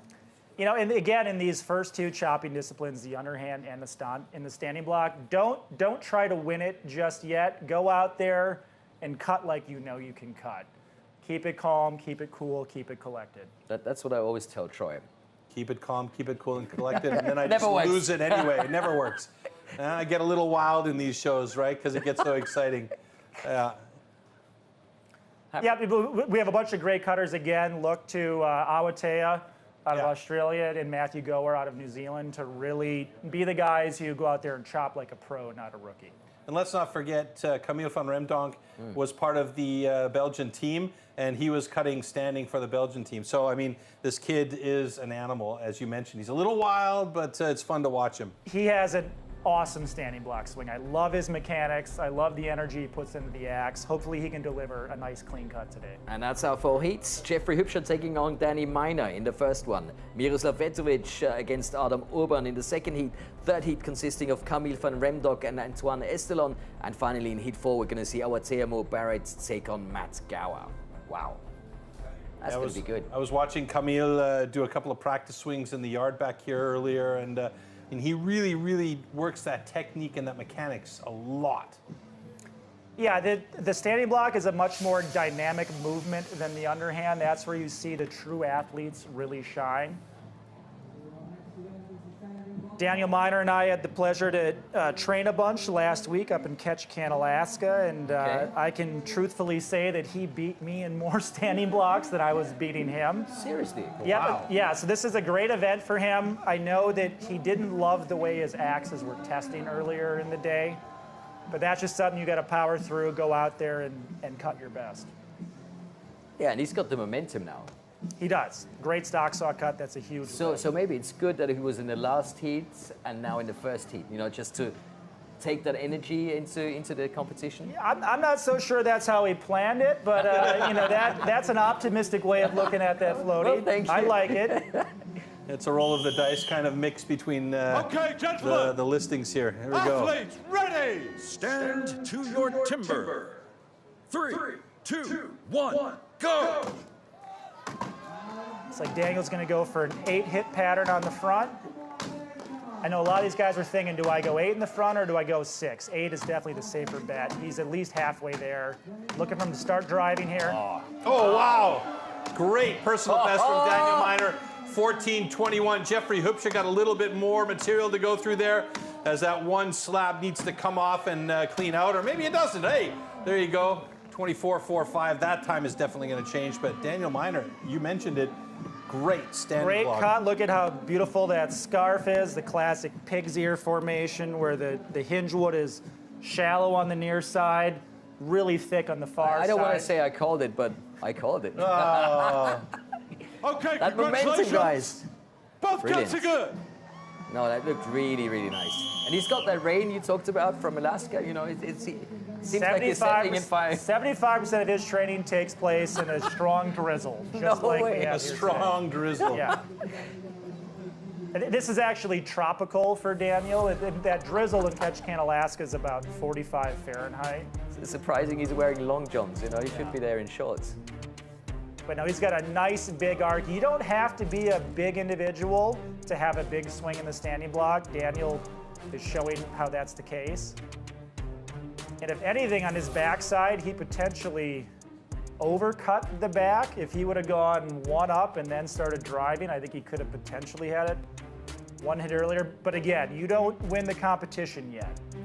You just stay in the mix. Yeah, there's still a little bit more to go, but he's made it now very difficult on the other athletes that are coming up with a beautiful 14:04 time. That's also a personal best for Daniel Miner, by the way, and that puts him in good stead. I don't think that he can go backstage and go, okay, here I go, but at this point he can look at this and go, all right, I'm not bad, and I've still got one more discipline in round 2 that I can work on in the single saw, so, you know. And a great comeback after that first Yeah. round. Yeah, he has a Absolutely. lot to be happy about, and you know, no one should be thinking too far ahead. I always try to tell younger athletes, take it one event at a time, focus on the one event coming up, put all your focus there, and he can do that now with the single buck and know that he's in a good points position. Crowd going wild again. It's Miroslav Vetrovic and Adam Urban. The clear crowd Right. favorite. Yeah, no doubt about it, huh? And anyone who likes showmanship, I mean, his stock is rising in my perspective as well. Tail of the tape for both of these guys, pretty close, 5-second difference between them, with Adam having a 23 even best, and Miroslav with about 28 and change, 25 and change, excuse me, 25.87.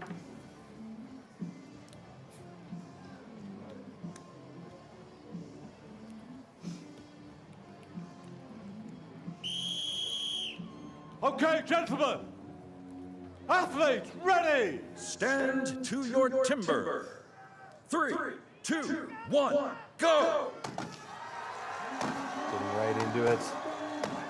Miroslav Vetrovic with that long, lanky set of limbs of his is looking pretty good, but Adam Urban nice and quick to the other side, although he is slightly behind Vetrovic here, but he might have it.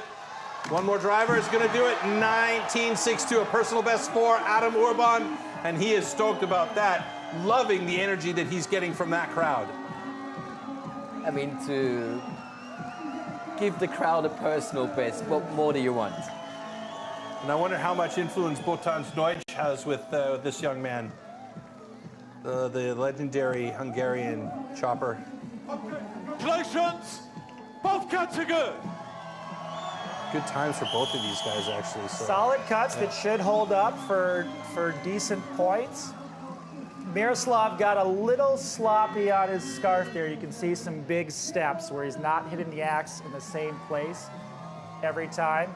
Adam looked a little bit cleaner, but again, he potentially overcut the backside. This wood's coming apart a bit easier than the guys may have expected. So it looks like Miroslav's going for pace more than he is for accuracy and power, of course, as well.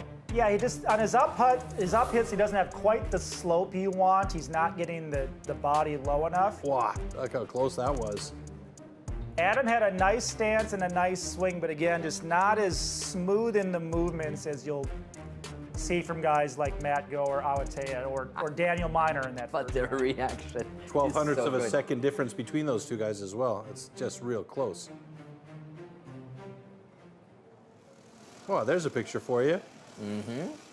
Maybe there's a pot of gold for one of our boys at the end of the rainbow here, eh? Yes. I mean, Harry Potter used to be... It's magically delicious.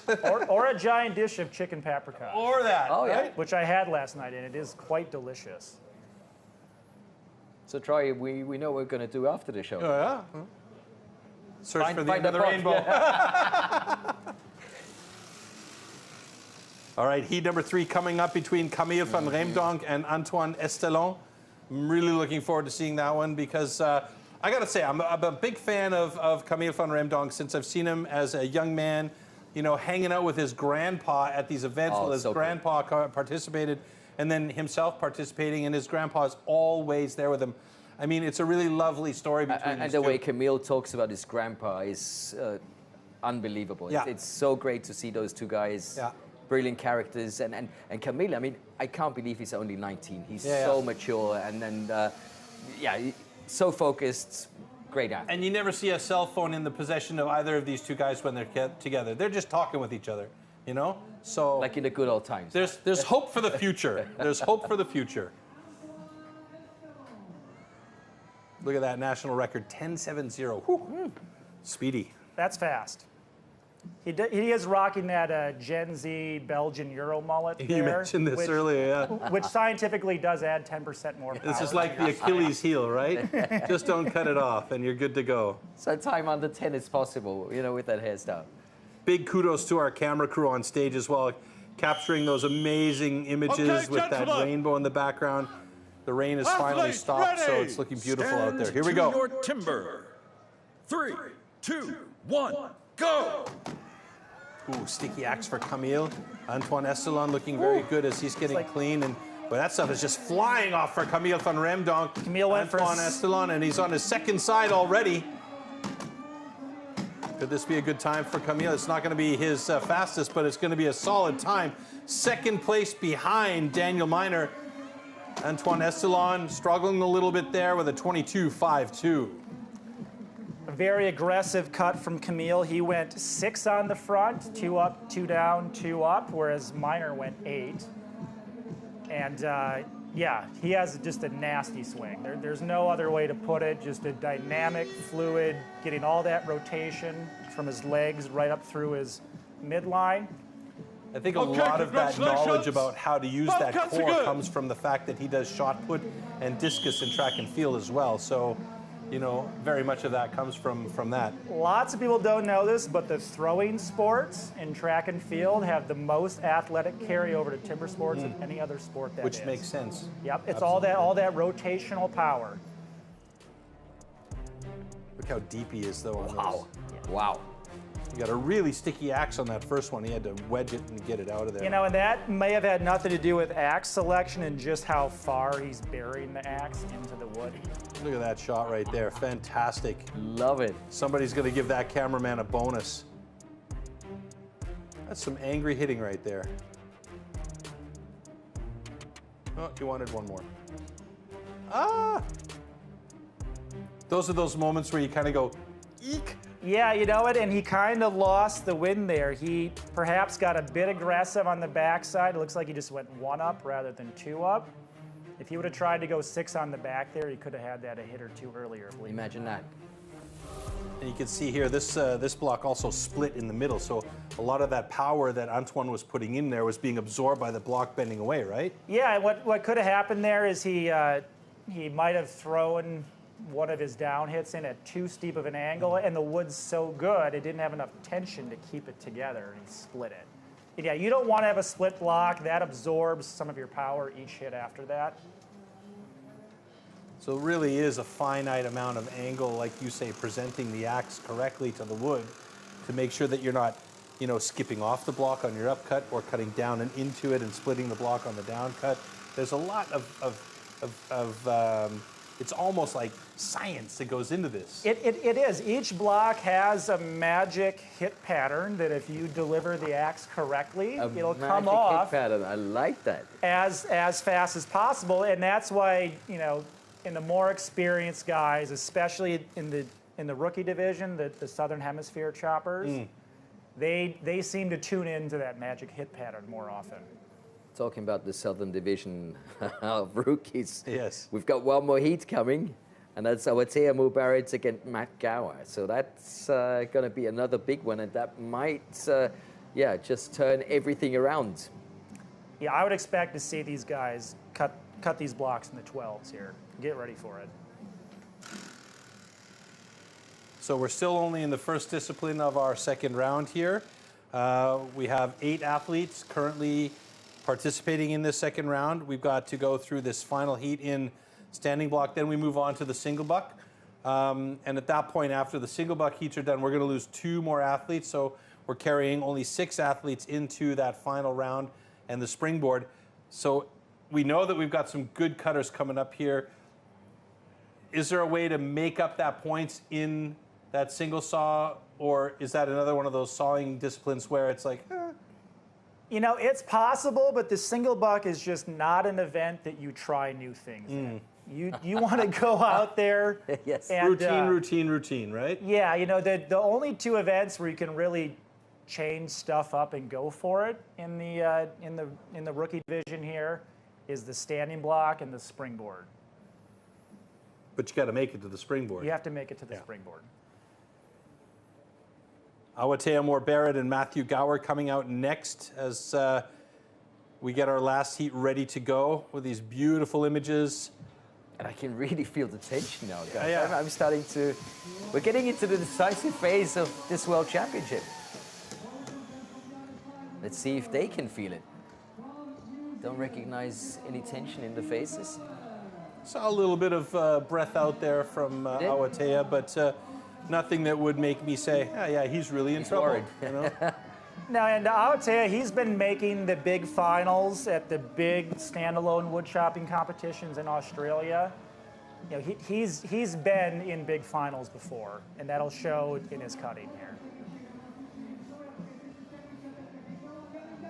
Probably looking at a 6-hit front from Awatea, and if the block is good, he could go as few as 5 on Okay, gentlemen. Athletes, ready. Stand to your timber. 3, 2, 1, go! Good start. Chipping nicely by Awatea, and he's got pace as well. Both of them to the second side quickly.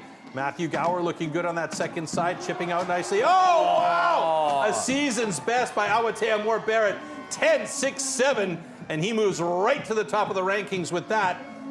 What a run. And Matt Gower, not a slouch there either. 13.47. Whew. Yeah, That is personal best, second madness. best time. Personal best.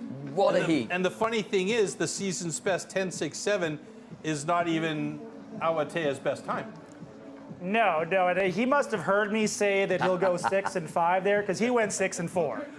Five was one too I'll many. prove for it him. wrong. Good. That was one of those things. It's it's not doing what he's saying. Teenagers, right? Great cuts from both athletes. Yeah, very, very good. National record for Matt Gower, by the way. Very nicely done. And importantly for Matt Gower, who was in the lead, he only lost 1 point to. Oh, look Barrett at that there. slow motion. Beautiful. Welcome to Budapest. Welcome to STIHL Timbersports. Wow. I love the start by Awatea here, though. Look at that stuff exploding out of that block. Every hit is calm and composed and going exactly where it should be. You call that calm and composed? Whew. Okay. One up, one down, and then he's going for it. Beast mode. Unbelievable. Phenomenal cut.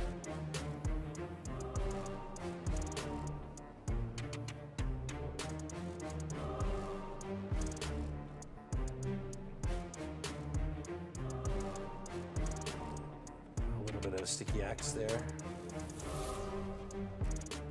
What a shot, though. That background, that sky. Oh, man. The golden hour colors have really come out for a gold medal performance. They here are at in that. Detroit. We've gone, Nice. We've gone past the blue hour, and we're in the golden hour, yeah? He knows it. He knows that no one was beating that cut. Not today. All right. So one more time, let's take a look at the standing block chop results. And again, seasonal best, national record, personal bests. Everything you want to wish for, we've got it for you guys. And that's the one we're looking for, the big fight for the trophy. So no major changes there, actually. Matt Gower stays atop the leaderboard. Awatea Barrett in second place. Camille van Remdonk, nice move up by him. The one that's nice for me is Danny Miner.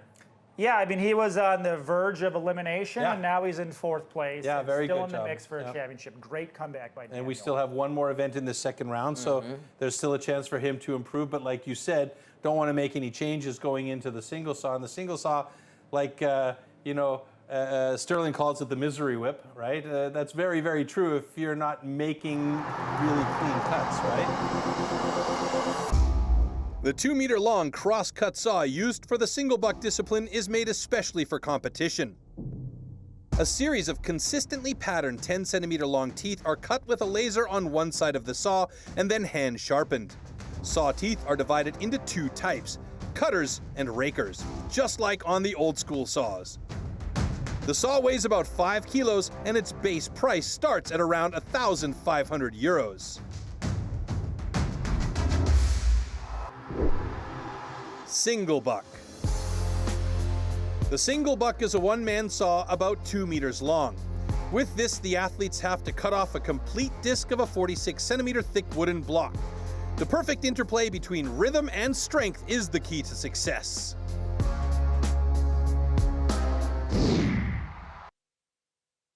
So who's going to survive this second round? Who's going to make it to the final discipline, the springboard? These guys are still remaining. 8 athletes competing in 4 heats. Jeffrey Hübscher taking on Danny Miner. In Heat 2, we're going to see Miroslav Vetovic against Adam Urban.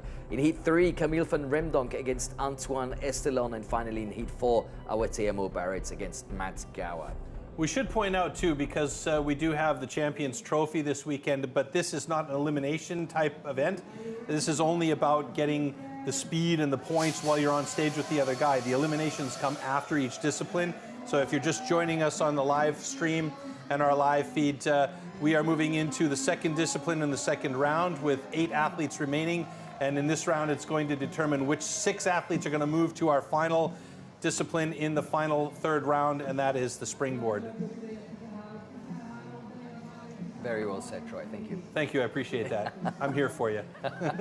Just like in American football, they say defense wins championships. I strongly believe that in timber sports, sawing wins championships. This makes sense.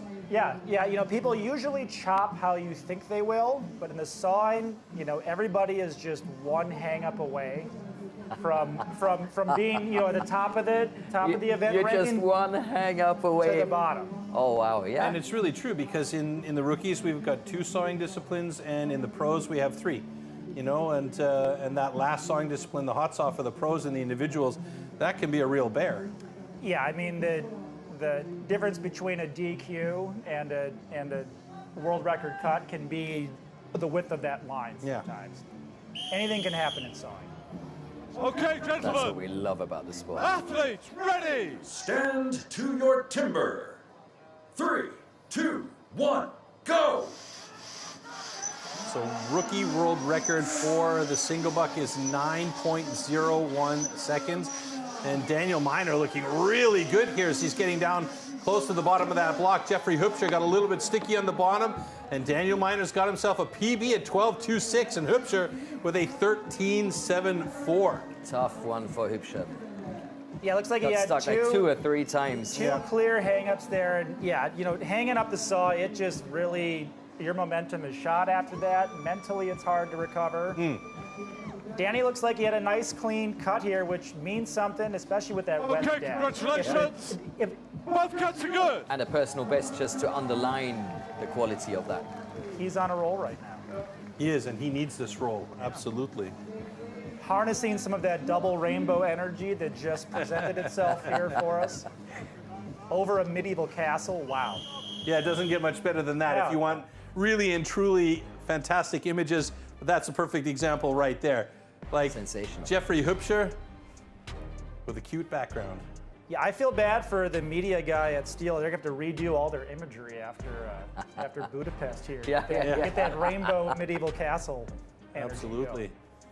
Or we'll just have to start doing more medieval castle events, right? But look at Dynamite. Yeah, Dynamite was Dynamite in this one. But I could say it's safe to say that Dynamite exploded in the stock saw, really.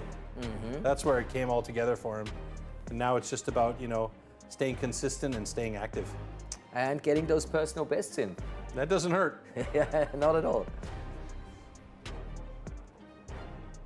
Oh, look at that. Beautiful Budapest.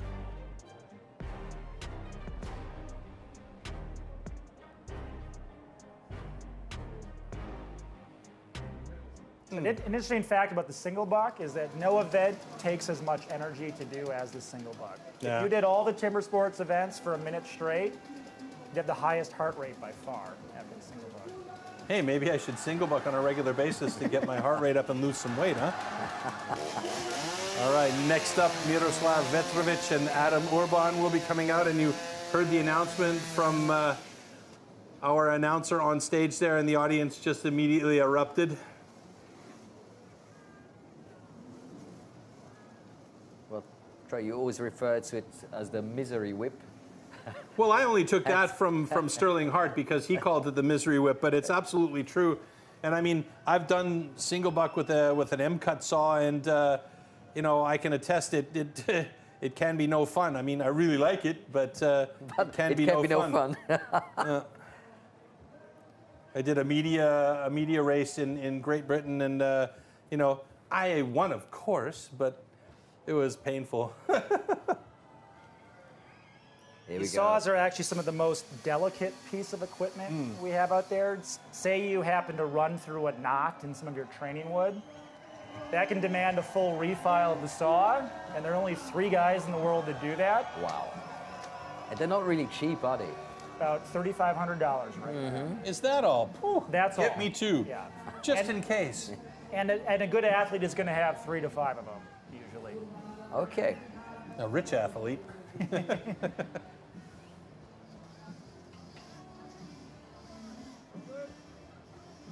Yeah, a big impediment to the rookie's sawing is actually having 2 saws that run similarly. One you can use for training and one for competition. Competition one. Not everybody has $7 grand to invest right at the start of their timber sports career. especially if you don't know if that's going to be a career, right? That's a great insight, Troy. No, it's true. Young athletes ask me all the time, what's some advice you have for developing a good timber sports career? And I say, find a job that pays well and gives you time off to train. Yeah. In Germany, that would be called joining the military. Okay, gentlemen. Athletes, ready. Stand to your timber. All right, here we go. 3, 2, 1, go. Miroslav Vetrovic and Adam Urban. Oh, Vetrovic gets a really sticky one. Adam Urban's got the flow going.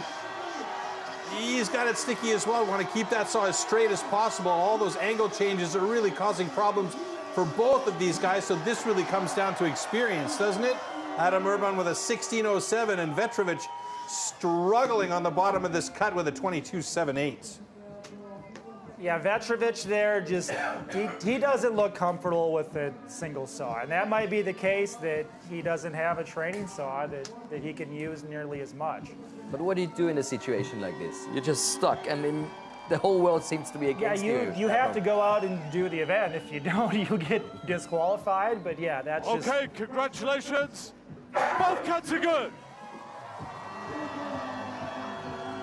Yeah, and Adam had a mostly clean cut there. Did have one hang up, but again, you know, just not sawing with ease like we've seen in past heats.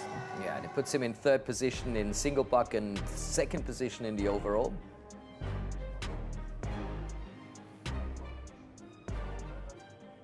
But I love the focus. I love the focus of this guy. Yeah, he's really using the audience to his advantage in this event. And you know, it's really working well for him. He looks like he's having fun out there. Yeah, and why wouldn't he be having fun? Everybody's cheering for him, and he's got a bunch of fans on his side. Oh, what happened there? A little slip? A big slip, if you ask me. Yeah. That explains why he was looking at his hand. I think he might have cut his hand on. Yeah. Something that can happen, it's happened to me a few times, is on a push stroke, when you hang, that hand can come off the saw, bash into the metal on top, and that's blunt metal, but it still can be sharp. I had to get a couple of stitches one time, actually. I've often wondered, and I've asked several athletes about this, would it make sense to have a handle that actually rotates in the stock so that you can stay gripped firmly on the handle instead of having that loose grip and still be able to move the saw back and forth. But then if I think about it, in just moving my hands here now, my bottom hand moves opposite to my top hand, so that wouldn't make sense, would it? Yeah, I don't know. I'm kind of interested, though. I do like testing new. Maybe get a prototype done by. I just wonder if the handle itself rotates in the block, then you could... you know, that's true, because my hands actually, they'll rotate around the handle as they're coming back. Well, these guys don't have a rotating handle, but we wish them the best of luck anyhow. Camille van der Remdonk and Antoine Estelon, our 3rd heat in single buck. Just a little side conversation there that went pear-shaped on us as well. There was a gentleman once that made a spring-loaded handle, and he claimed that it gave him extra power, but no one believed him. and the results a little neither, bit right? like the water-powered car. He got disappeared. Yeah, well, he actually did win a world championship in a 2-man sawing event, so I think people completely discounted it. I'm trying to figure out how a spring-loaded handle would look and work, though. Doesn't make a whole lot of sense to me.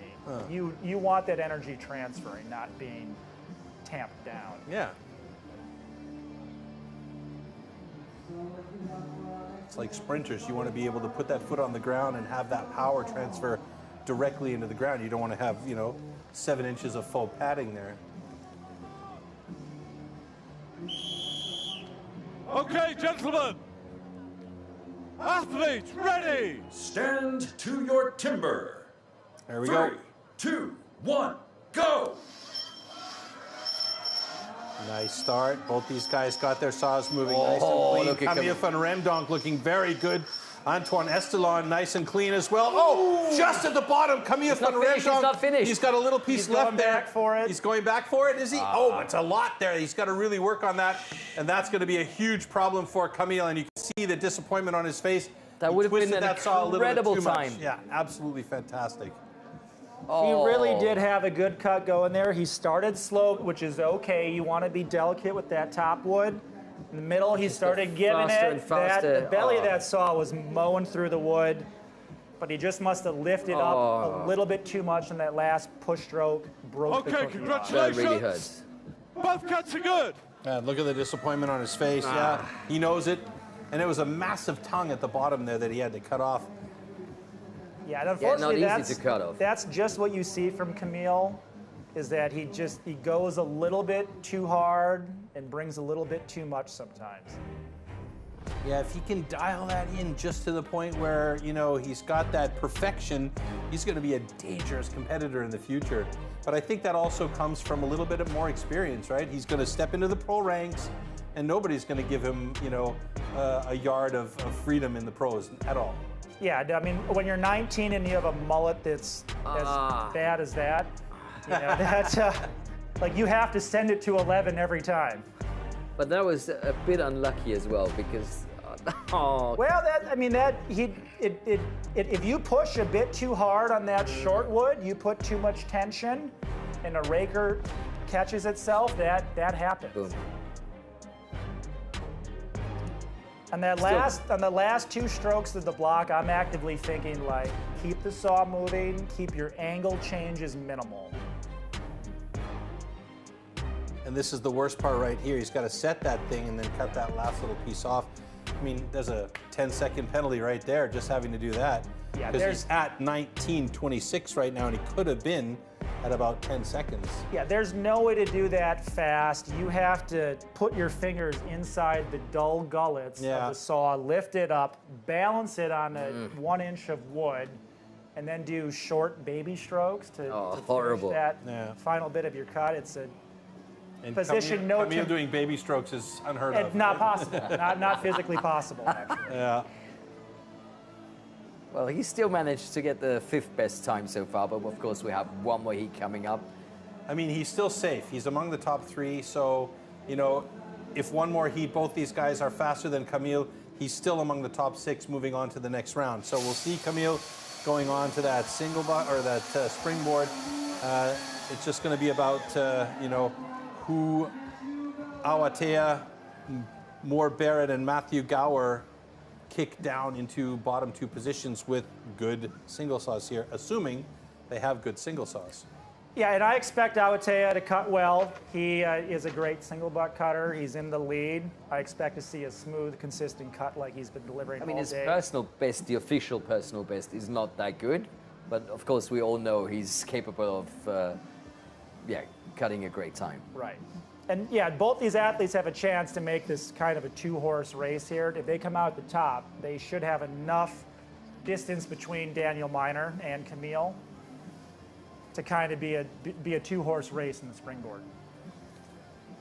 There's our drone view from over the castle as we come back down towards our floating stage here at Heroes Square.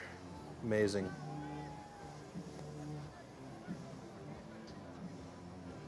Beautiful. And this is used as an ice arena in the wintertime, which is amazing. It's great. Yeah, here we go. Athletes ready! Stand to your timber. 3, 2, 1, go! So, Awatea, ooh, he started off with some gentle strokes at the top, but then got a little bit overzealous. And Matt Gower with a 10.29. That's a fantastic run.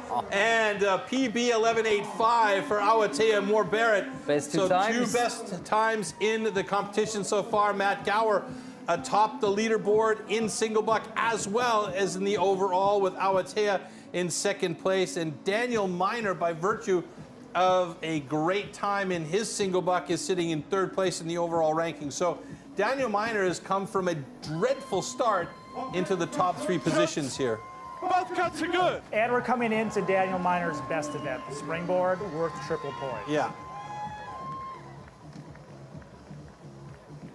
But so Cassidy, you said it. We're into this 2-horse race now with 51 points for Matt Gower and 47 Awateo Barrett, and then 10 points behind that Danny Meyer. So yeah, Daniel is still in it technically, but it's kind of like he needs to get first and Awateo needs to get last, or Matthew. Matt, yeah, he's on top at the moment. But we'll take a closer look at the slow-mos, and then of course we have the ranking of the discipline and the overall ranking for everybody, so that we know who's gonna make it into that final discipline.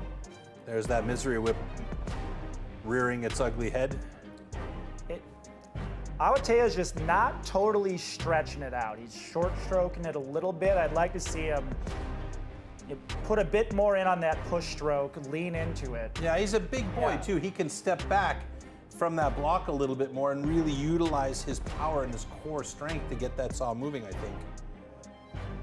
Bit more fluid over here from Matthew, using more of the saw, and handled that shortwood perfectly.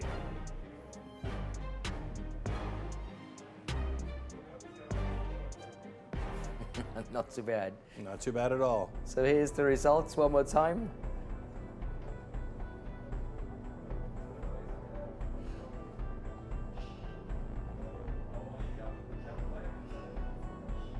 So that's what we're looking for, the overall standings, because the second round is over. We're only taking 6 athletes into our final discipline. No changes in the top 2 positions, top 3 actually. Camille van Remdonk moves up into 4th place, and Adam Urban in 5th place. And now we have an interview. So, ladies and gentlemen, we are here down on stage with 2 great Italian champions. One of them is Marta Poletti, who is taking part in the first ever Women's World Championship tomorrow. Marta, turning back to you first. How are you feeling here in Budapest? Oh, I'm feeling great. It's such a cool location. We love the people. We love being with all the athletes. It's amazing, yeah. Do you have many Italian fans with you? Yeah, there's Alessandro's family and friends and my family and friends, yeah, looking, and we're happy for them to be here, yeah. They have all made the big journey from Bormio to Budapest. Which discipline are you looking forward the most? I don't know. I'll just try to do the best I can. Maybe the underhand, yeah. It's going to be good. It's going to be good. Okay, all right. Now turning back to Alessandro Ciapponi, who is with us. And as I remember, or as I heard, you are a married couple. So what's happening next time? I don't know, but I'm really happy to be here with my wife and competing this stage. It's awesome. It's really awesome. The view, it's incredible. So what I can deserve more than that? So pretty happy. Yeah, that must be a special feeling as a couple to compete in 2 different World Championships. First time for your wife and for you also a big event tomorrow. Yeah, really big event. We're really happy to be here together. Yeah. We're proud to be here, like, as a couple, yeah. Who is better in which discipline between the family? Who is the quicker one? This is a hard question, this one. No, we train together and we try to do our best every time, so we are both good, I think, yeah. All right, thank you very much. We are really, really happy to welcome you here in Hungary. Grazie mille. Now back to the studio. Grazie mille. Grazie mille, hey. I like that. Getting international out here, eh? Yes, and it's a big, big weekend. We've got the Women's World Championship tomorrow for the very first time. Yeah. And of course, the World Trophy. So big things coming up. Make sure not to miss out. But guys, one thing I also want to talk about is not just the competition time, but the off-season. Is that something that's important? Or how important is it at the end of the day? I mean, championships are built in the off-season. You have to be training, you have to be refining your gear, working on strategies to get those overall timber sports points. It is essential to a successful season. You agree? Sure.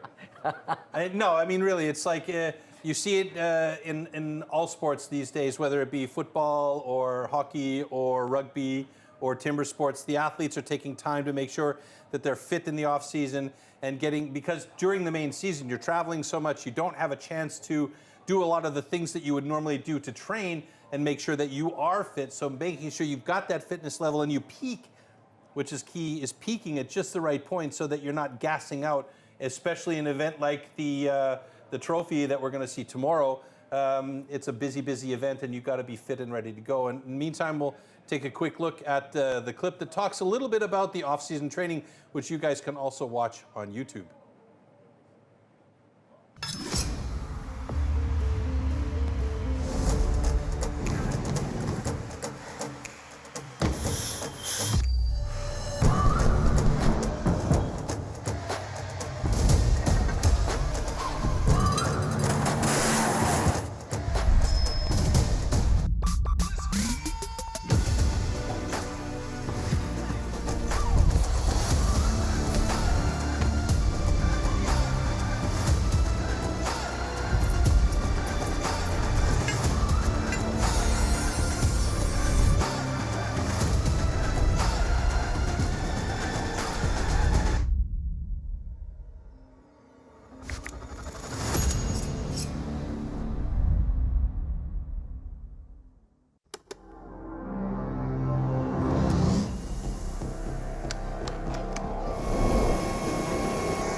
Springboards, our final heats. Who's going to be the world champion? We've got 6 more athletes competing, and in the first heat it's going to be Antoine Estelen against Adam Urban, followed by Camille van Remdonk against Danny Miner, and then in heat number 3, our TMO Barrett versus Matt Gower. Should point out that Camille van Remdonk holds the world record for the rookies in this discipline. Recently achieved that at the Rookie Academy, which was a surprise to everybody. But no surprise is that Camille van Remdonk is a wild man out there. So, you know, as we say, no given, and he just went for it. Yeah, I mean, I'd like to see a world record today, and he's actually in a position where the win might not be attainable, but a super awesome world record in the best timber sports event there is could happen.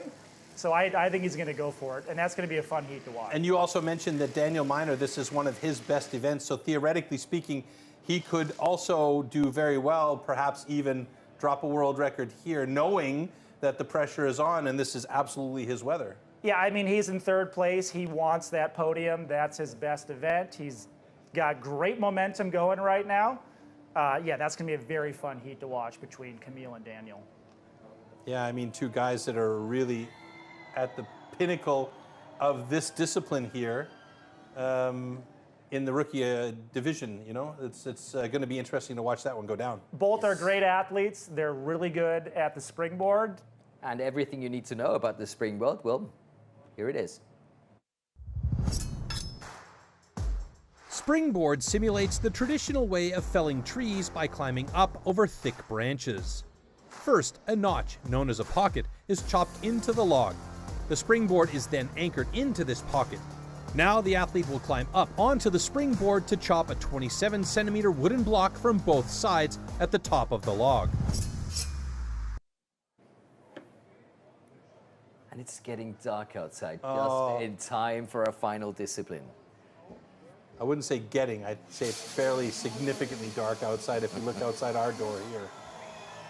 All right, first heat, Antoine Estelen against Adam Urban, and again, Adam Urban takes the long strides to get out there onto the deck ahead of his competitor to the cheers of the local crowd. He's having a day, I believe, that he only got into this competition because he is the home country athlete. Here he is in the final round on the springboard. Hey, hats off to Adam Urban. Absolutely, hats off. All the power to him there. He's done a fantastic job as a, we'll call him the default athlete here because of the host country. And I think he's definitely proved that he deserves to be here, not just because he's the default athlete. Very much. He's chopping and sawing like he belongs here. Absolutely. Good on There's him. no doubt about it, and very well done. I'm excited to see this heat. And he's celebrating like he belongs here. Yeah. Good man. He should do so. This is his time to shine. There's no better place to celebrate than atop that springboard. So fingers crossed he has a good cut here.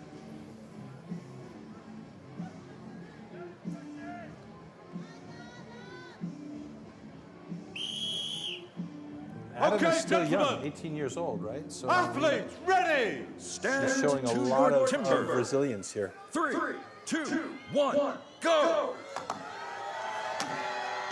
How many hits, Cassidy? Well, 4 hits is a perfect pocket. 6 can make it safe. And we're already 9 hits there by Adam. A little bit of house cleaning, and Antoine is already up on top of the block and working. Adam has a good board. Well, Anton's sagging. He's close in. He won't be able to get full power in his swings. So that could give him the advantage, Adam, because he can step back on that board and feel more confident with the power that he can put into it. Correct. He was about 5 or 6 seconds later getting up here, so we'll see. But I think he's overtaking him now. Look at that wood.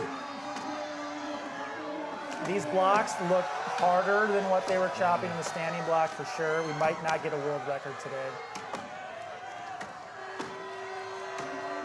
So Adam needs to switch to that awkward angle backside, which he's done now. Antoine Estelon is close to getting there, and he is through in 106.48, but good job by Adam to catch up in a 109.75. So pretty solid run given the fact that he had 9-10 hits to get that, or 9 hits to make that pocket. House cleaning got in there about, you said about 5 seconds behind. Yeah, I mean, like you can tell that this is a newer event for both these guys. They weren't totally comfortable in their stance, chopping the pocket. Neither looked super comfortable up on top of the board, but hey, they made the springboard. They made the final round at a Rookie World Championship. Good on them. Okay, congratulations. Both cuts are good. Yeah, and no matter what happens here for Adam, this was a very, very successful weekend for him, without a doubt. Absolutely. And a very enjoyable one.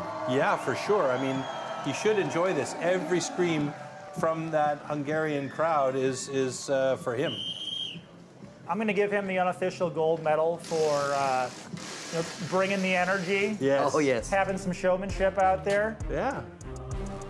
And that's also a big part of it, right? You know, that showmanship. For me, it was all about making it fun, keeping it fun. You saw me in Prague there about 7 years ago, going ham every moment I could. Yeah. You can see here, Antoine had his board set, but the sag was evident right away. The classic, the board goes in at a good angle. Once you put some weight on it, it's there. Wah, wah. Yeah, and that forces you to get up close to the block, and then you have to arm chop it, we call it. You're basically using your upper body only. You can't put your legs into it. T-Rex chops, huh? Yeah. Chopping with those short little arms. Oh. That was hard work. Almost into the screw there. You don't want that.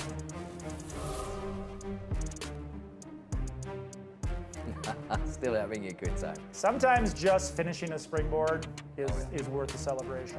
I could see that. And his coach was happy too, so that's always nice to see. This one though, between Camus van Remdok and Danny Miner, is also going to be very interesting because there's a 7 points difference between the two. Yeah, you're going to see two guys here who are very comfortable swinging on that springboard. Daniel Miner does it every day in Alaska, and yeah, I mean, he wants those points to stay on the podium. Camille wants to make a statement that he can bring it. Discipline, yeah. Camille is a no-fear kind of competitor as well, which we've been noticing in the last couple of years. He just doesn't care. Yeah, he just gets out there and does his thing. And I think for the springboard, okay, yeah, it's a one springboard, so you're not that far off the ground. But as he progresses to the second springboard, I think that's going to play a big role in how well he does in this discipline. Because he just doesn't seem to mind the damage and the danger that is evident in this discipline. Yeah, and that's kind of what you need to really be a good springboard cutter, is you need to lose that fear factor. Yeah. And I'll tell you right now, you're not going to see that in these two guys at all. They're gonna be jumping right up onto that springboard. No gingerly walk up onto the stand. No stepping on it. They're going to jump right up there and start launching off their back foot, whether the board is good or not. And to tell you the truth, there's not too much to lose. I mean, we're talking about a podium, but you have to be fast to claim that medal, and it's all or nothing. Yeah, and I was talking to Daniel, this is one of his best events, and this is the point of the competition where you really throw it out there. He's in the bronze medal position right now. He wants to keep that. But he's thinking, hey, if I have a great cut, and Matthew points, he's got 55 points at the top if he's fastest today. That would put him in third place, assuming... Yeah, and if he can get first and Matthew and Camille can sneak in between him and Awatea, then he's looking at a potential, silver or gold medal. Yeah. And let's not forget that Camille holds the world record. So this is going to be a really, really exciting one. So if you're Camille, if you're in Camille's head, are you going world record number 2, or are you going... I would go for just go fast? Absolutely. World record number 2. Full send world record. Yeah. Let's go. He's 7 points behind Dynamite, so he has nothing to do. Yeah, exactly. Yeah. The first place is his only chance at a podium position as well. Full send. Let's go. Oh, I can't wait for that heat. I love it. And 2 great characters, I mean, Camille would have been in a much higher position were it not for the ugly single buck, because he's been pretty consistent throughout the day. Third places in underhand chop, stock saw. I think he was 2nd place in standing block. And the only thing that really put a pall on it was his single. Athletes ready! Stand to your timber. Well, he's vibrating, 3, you can see it 2, already. 1, go! 4-hit pocket. He's going on Camille. 4. See if the board is good. Oh, it looked good for the moment. Well, he's got a flat he's board. going It's really nice. Daniel's board has got a little bit of trouble. It didn't come down to a taper point in the end, but that should hold up for the rest of the chop still. There's a huge split in Camille's block, though, but he's choosing to go to the other side pretty early, in my opinion. Yeah, the good wood, he's going to get it here in 1 or 2. Oh, one more. There it goes. 35.56, no world record, but that is a solid run for him. That is a very solid run. Danny Miner closing in on 50 seconds here. Will he do it in time? Oh, I think he might drop down a time a little bit because that clock stopped a little bit later than when that block went. And I think we might see 49 and change for him when they adjust things, but that's a personal best either way. In any case, yeah. Yeah, that pocket just didn't hold up for Daniel. He had about a centimeter of wall wood in the back. You want to see no wall wood back there. That just doesn't create a tight fit on that springboard. But like you said, Okay, Camille just went full send on that one. Both cuts are good. 50-40, the time stays. So 36.65 for Camille, a little bit of an improvement there. So that is really the time to beat right now. Yeah. Camille has set the bar pretty high, or in this case, the springboard pretty high, to the other athletes to be able to get in there. It's one more heat to go. Awatea Morbarrett and Matthew Gower, as our fantastic stage crew comes out here and gets things changed over for the next heat. So Matthew Gower already has a medal, that's for sure. But that's the only thing that we know for now. Yeah, that wasn't the best cut for Daniel Miner, but because he beat the athletes in the first round, that may have locked up the bronze for him as well.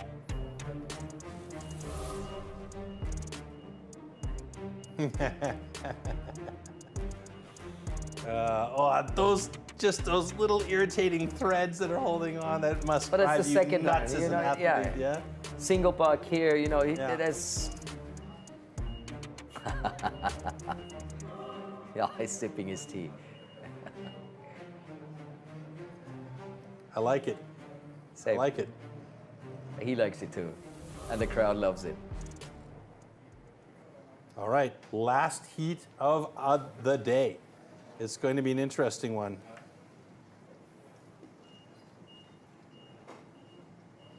So at the moment, Camille van Rendonk owns third place and that 18 points.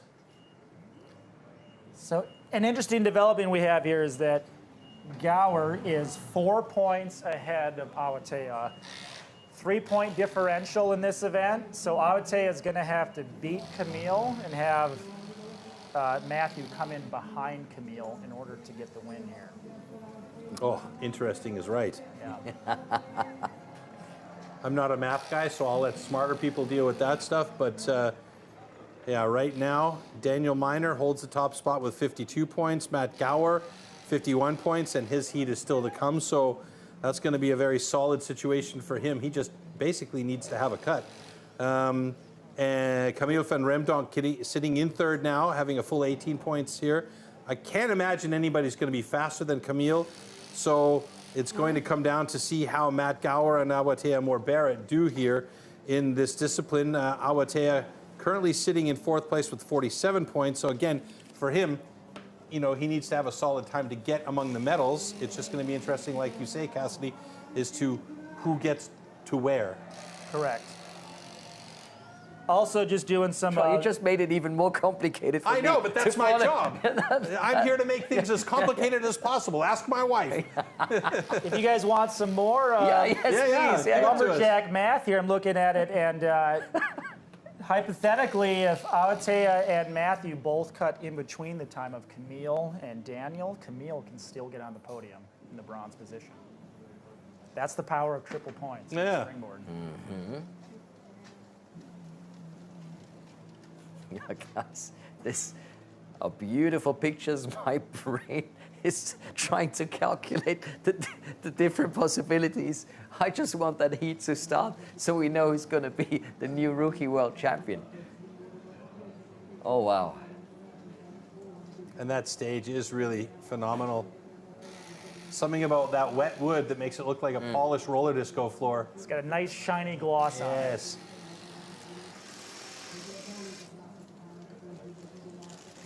From rainbow to the shiny gloss to a final heat. Australia versus New Zealand. Awatea Moore-Barrett taking on Matthew Gower. Whew.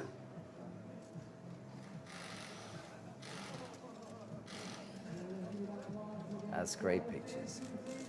All the guys on stage waving at the waving at the drone as it goes by. Lucky they didn't have brooms. So the crew making sure that everything is perfect for this final heat. And the tension mounts coming into this final heat here. A lot of adjustments going on that right-hand side. Just 4 points between Mats and Awatea. Looks like they're having trouble with one of the secure bolts. Yeah, better take your time and make sure that everything... It's very important to have the stand completely screwed down correctly. There's a lot of pressure. When those heavy boys are out at the end of a springboard, you get a lot of torque on that stand. And that's also what I love about STIHL Timbersports. You know, it's not just, oh, we need to make sure that everybody's out on time. And so, no, we need to do this properly. We need to make sure we have perfect conditions for our guys going, especially as this... Well, it's a safety aspect. It's a big deal here. You know, this is not tiddlywinks, yeah? These guys are dealing with some dangerous pieces of equipment out there, and if one thing goes wrong, it can be hazardous. Every single competitor's meeting starts with the safety talk. Our #1 goal is to keep the crew and the athletes safe out there for the day's performance. We never received that talk. We did not. What happens if something goes on in here? It's the original extreme sport. It's the final heat of the Rookies World Championship 2026. It's Awatea Moore-Barrett versus Matthew Gower. And our two leaders are looking as calm and collected as ever, and I expect to see conservative cuts, because again, you know, it's not so much winning it as it is not losing Driving it home, huh? Yeah, I mean, they're in the lead. They want to keep those top 2 times. So their coaches are back there going, guys, cut your pocket, get the board in, cut the block. That's it. That's Don't pretty stress much about it. it, yeah? Make sure your pocket is solid. If you need to put 1 or 2 more hits to make sure it's a good pocket, do that.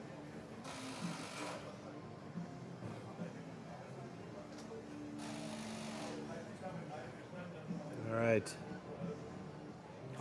10 more seconds to go before we get our warning and start. There we go.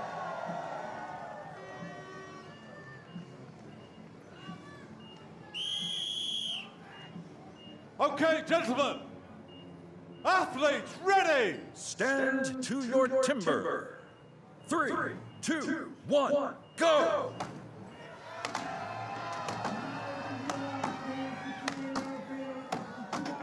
So like you mentioned, they're taking a little bit more time for that pocket. Matthew Gower got up there in, I think, 7 hits. Awatea. Yep. And that's a good board for both of them. Yeah, Awatea's got a solid board as well, so he can really utilize that power that he's got. Matt Gower is up there looking very good on that first side as we get this drone flying around the perimeter of our stage here. Oh, nice, beautiful close-up shots there from our on-stage cameraman. Camille's time was 36.65. Not going to reach that. Awatea already on that second side, struggling to get through there, but he's got a 47.4 and a new national record for Matt Gower with a 41.01. Oh, wow. Great times. It does not get much closer than this, guys. But folks, you know what? 1 point the difference, right? Camille van Remdonk is a bronze medalist. He is. That is sensational. That is crazy. By 2 points over Daniel Miner, so that's how close that race was. Matt Gower is your new rookie world champion, and Awatea Moore-Barrett 1 point behind him in silver medal position. If both cuts are good. If both cuts are good, we're not official just yet, but I'm saying. Okay, congratulations. Both cuts are good. So there we go. It's official. National record for Matt Gower and a personal best for Awatea Moore-Barrett. Fantastic runs for both of these guys. Very well executed. Conservatively cut, as you mentioned. So, yeah, absolutely on point. And not only a national record, but a world championship title. Wow. It's a great performance from Matthew Gower all day. Yeah. Consistent, clean cuts, all 5 events. That's what wins STIHL Timbersports Championships. Yeah, what did he have? Second in the underhand chop, third in stock saw.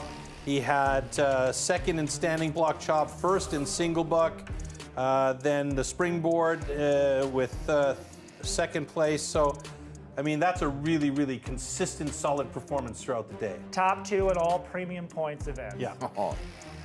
Well deserved. Well deserved. And still only 1 point the difference between gold and silver. Yeah. And that's the way we like to have it. It's close, yes. It's exciting, it's fun to watch. And you can see these two guys, they're loving that moment right there, both of them on stage, looking at each other, arms up in the air. It was a great heat. And Laszlo, hopefully very soon, will have an interview with the new rookie world champion for us. And we're happy to take a closer look at the final Look rankings. at that time difference of 40-50 to 40-55. Like, holy moly. And let's hear it for Camille van Romdonk. Yeah. Sending it in the springboard, getting himself onto the podium. And let's not deny Daniel Miner his kudos as well, from where he was to where he is. I mean, 4th place, not podium, but he did a great job. But 0.5, like you said, imagine Moore-Barrett up there. But Gower, he is the new world champion, and we've got him talking live to Laszlo right now. So here comes your new rookie world champion.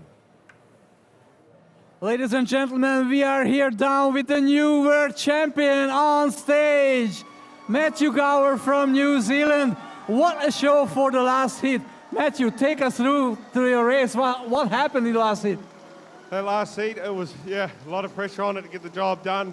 Just knew I needed to go out and put a good pocket in and get up on that board, and I know I can cut strong up there if I get a good board.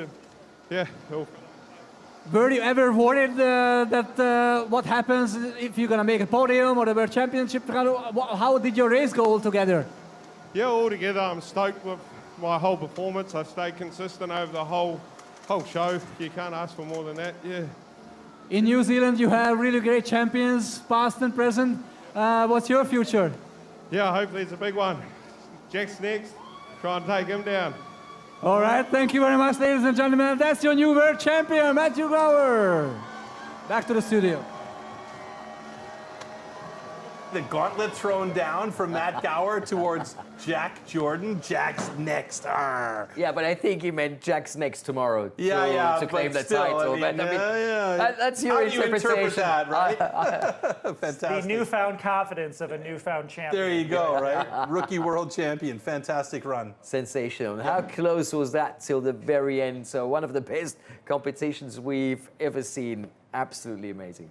Yeah, it's been a fantastic day here in Budapest, but it's not over yet. We still have our award ceremony coming up, and then tomorrow we have our Women's World Championship. The very first one? The very first one ever at 4 o'clock local time, and then at 7 o'clock local time, we have the Champions Trophy, my all-time favorite format. I love it. It's tiring for the guys, but it's worth it to watch it, so do tune in again for that as we get set up for our award ceremony here on the main stage in a second.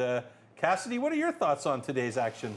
Well, I was really happy to see that we got 5 solid performances from our gold and our silver athlete. Usually certainly did. Five solid performances gets you the win. For I would tell you today, it wasn't quite enough. Matthew Gower brought a little bit more speed in the 0.5 seconds in the last discipline. Yeah. That made the difference. And that got him the win. It was a great race to watch all day. And then having Daniel and Camille kind of jump each other for third and fourth, that was fun to watch too. And hopefully fun to watch is the winner's ceremony. We've got our hashtag STIHL TIMBERSPORTS for you guys. If you've been to Budapest, if you took some pictures, if you made some videos, if you found new friends, well, we'd love to know. We'd love to watch that. And hashtag Kiss My Axe. That's the one. If you took a picture of Troy, for instance, make sure to add that hashtag. We'd really enjoy that. And like you mentioned, I mean, be part of tomorrow's competition day. It's going to be amazing. For the very first time, we're going to have a women's world champion and then the world trophy at 7. Yeah. Maybe Jack is next. 10 fantastic women are competing tomorrow, and I believe we have 16 guys competing as well tomorrow, so it's going to be a lot of fun. Let's head over to the main stage for our award ceremony.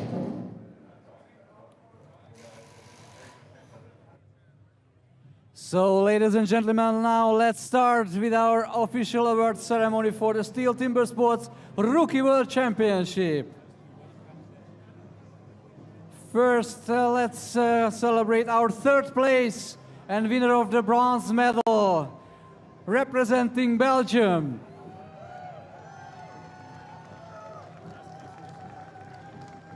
Okay, let's see. Sorry, come on, guys, come on. Let me welcome all podium finalists.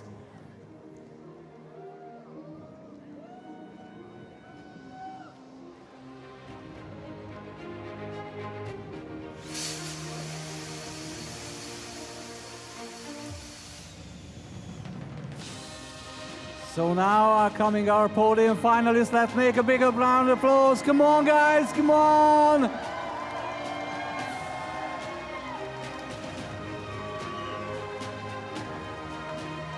A beautiful evening here in Budapest, and 3 worthy winners of the podium places.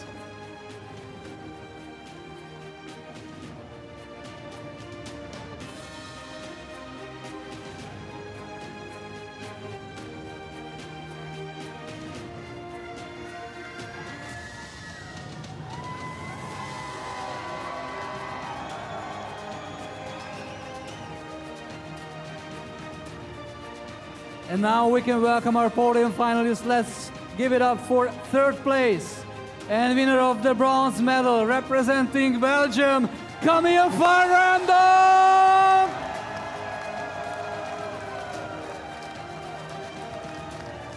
Second place. Not yet, okay. There is your medal, come on. The medal will be presented by Katalin Nagy, head of the STIHL TIMBERSPORTS Hungary. Nagy Katalin, a STIHL TIMBERSPORTS Magyarország vezetője adja át az érmet Camille van Randomnak, ő tehát a bronzérmes.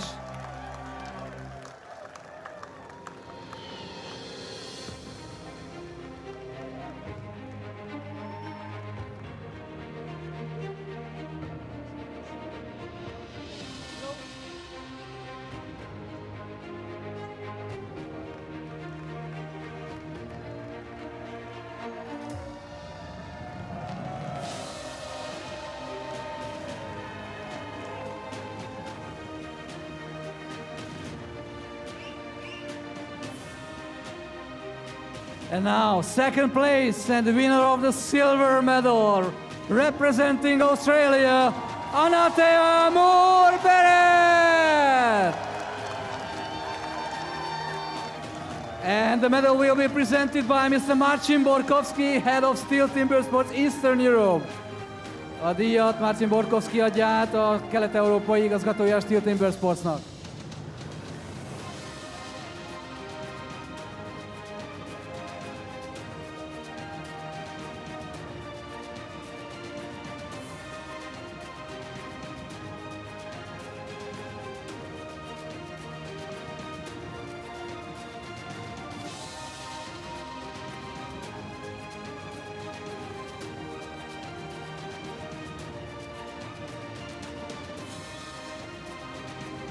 And now, first place, winner of the gold medal and Rookie World Champion 2026, representing New Zealand, Matthew Gower. And the medal will be presented by Patrick Resseman, STIHL Sales and Marketing Eastern Europe. A díjat Patrick Resseman adja át, ő a STIHL kereskedelmi és marketing igazgatója Kelet-Európában.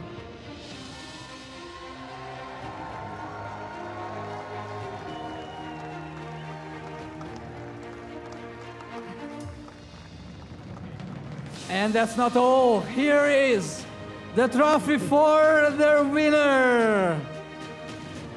From New Zealand, Matthew Gower. Trophy will be presented by Gábor Bakon, Managing Director of STIHL Hungary. Érkezik tehát a trófea, Bakon Gábor úr adja át, a STIHL Magyarország igazgatója.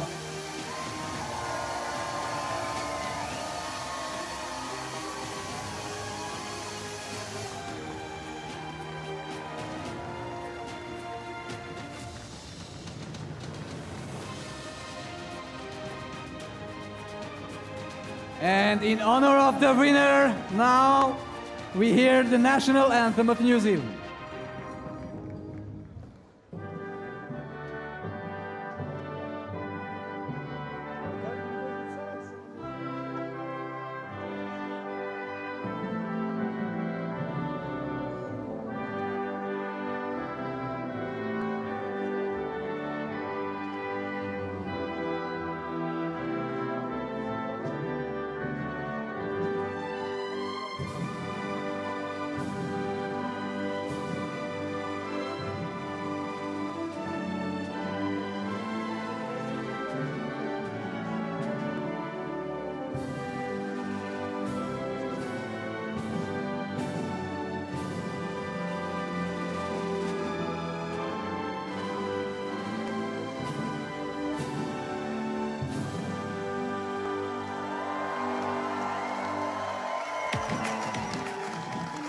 Come on, let me hear your voices.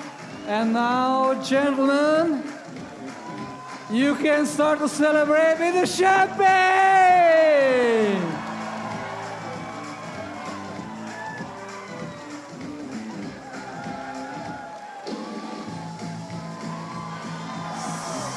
So, come on, all athletes on stage.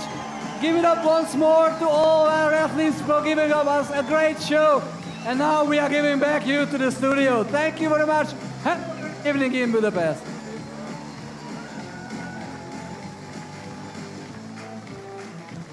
Crazy. Love it. Great images, great action, great sport, great athletes.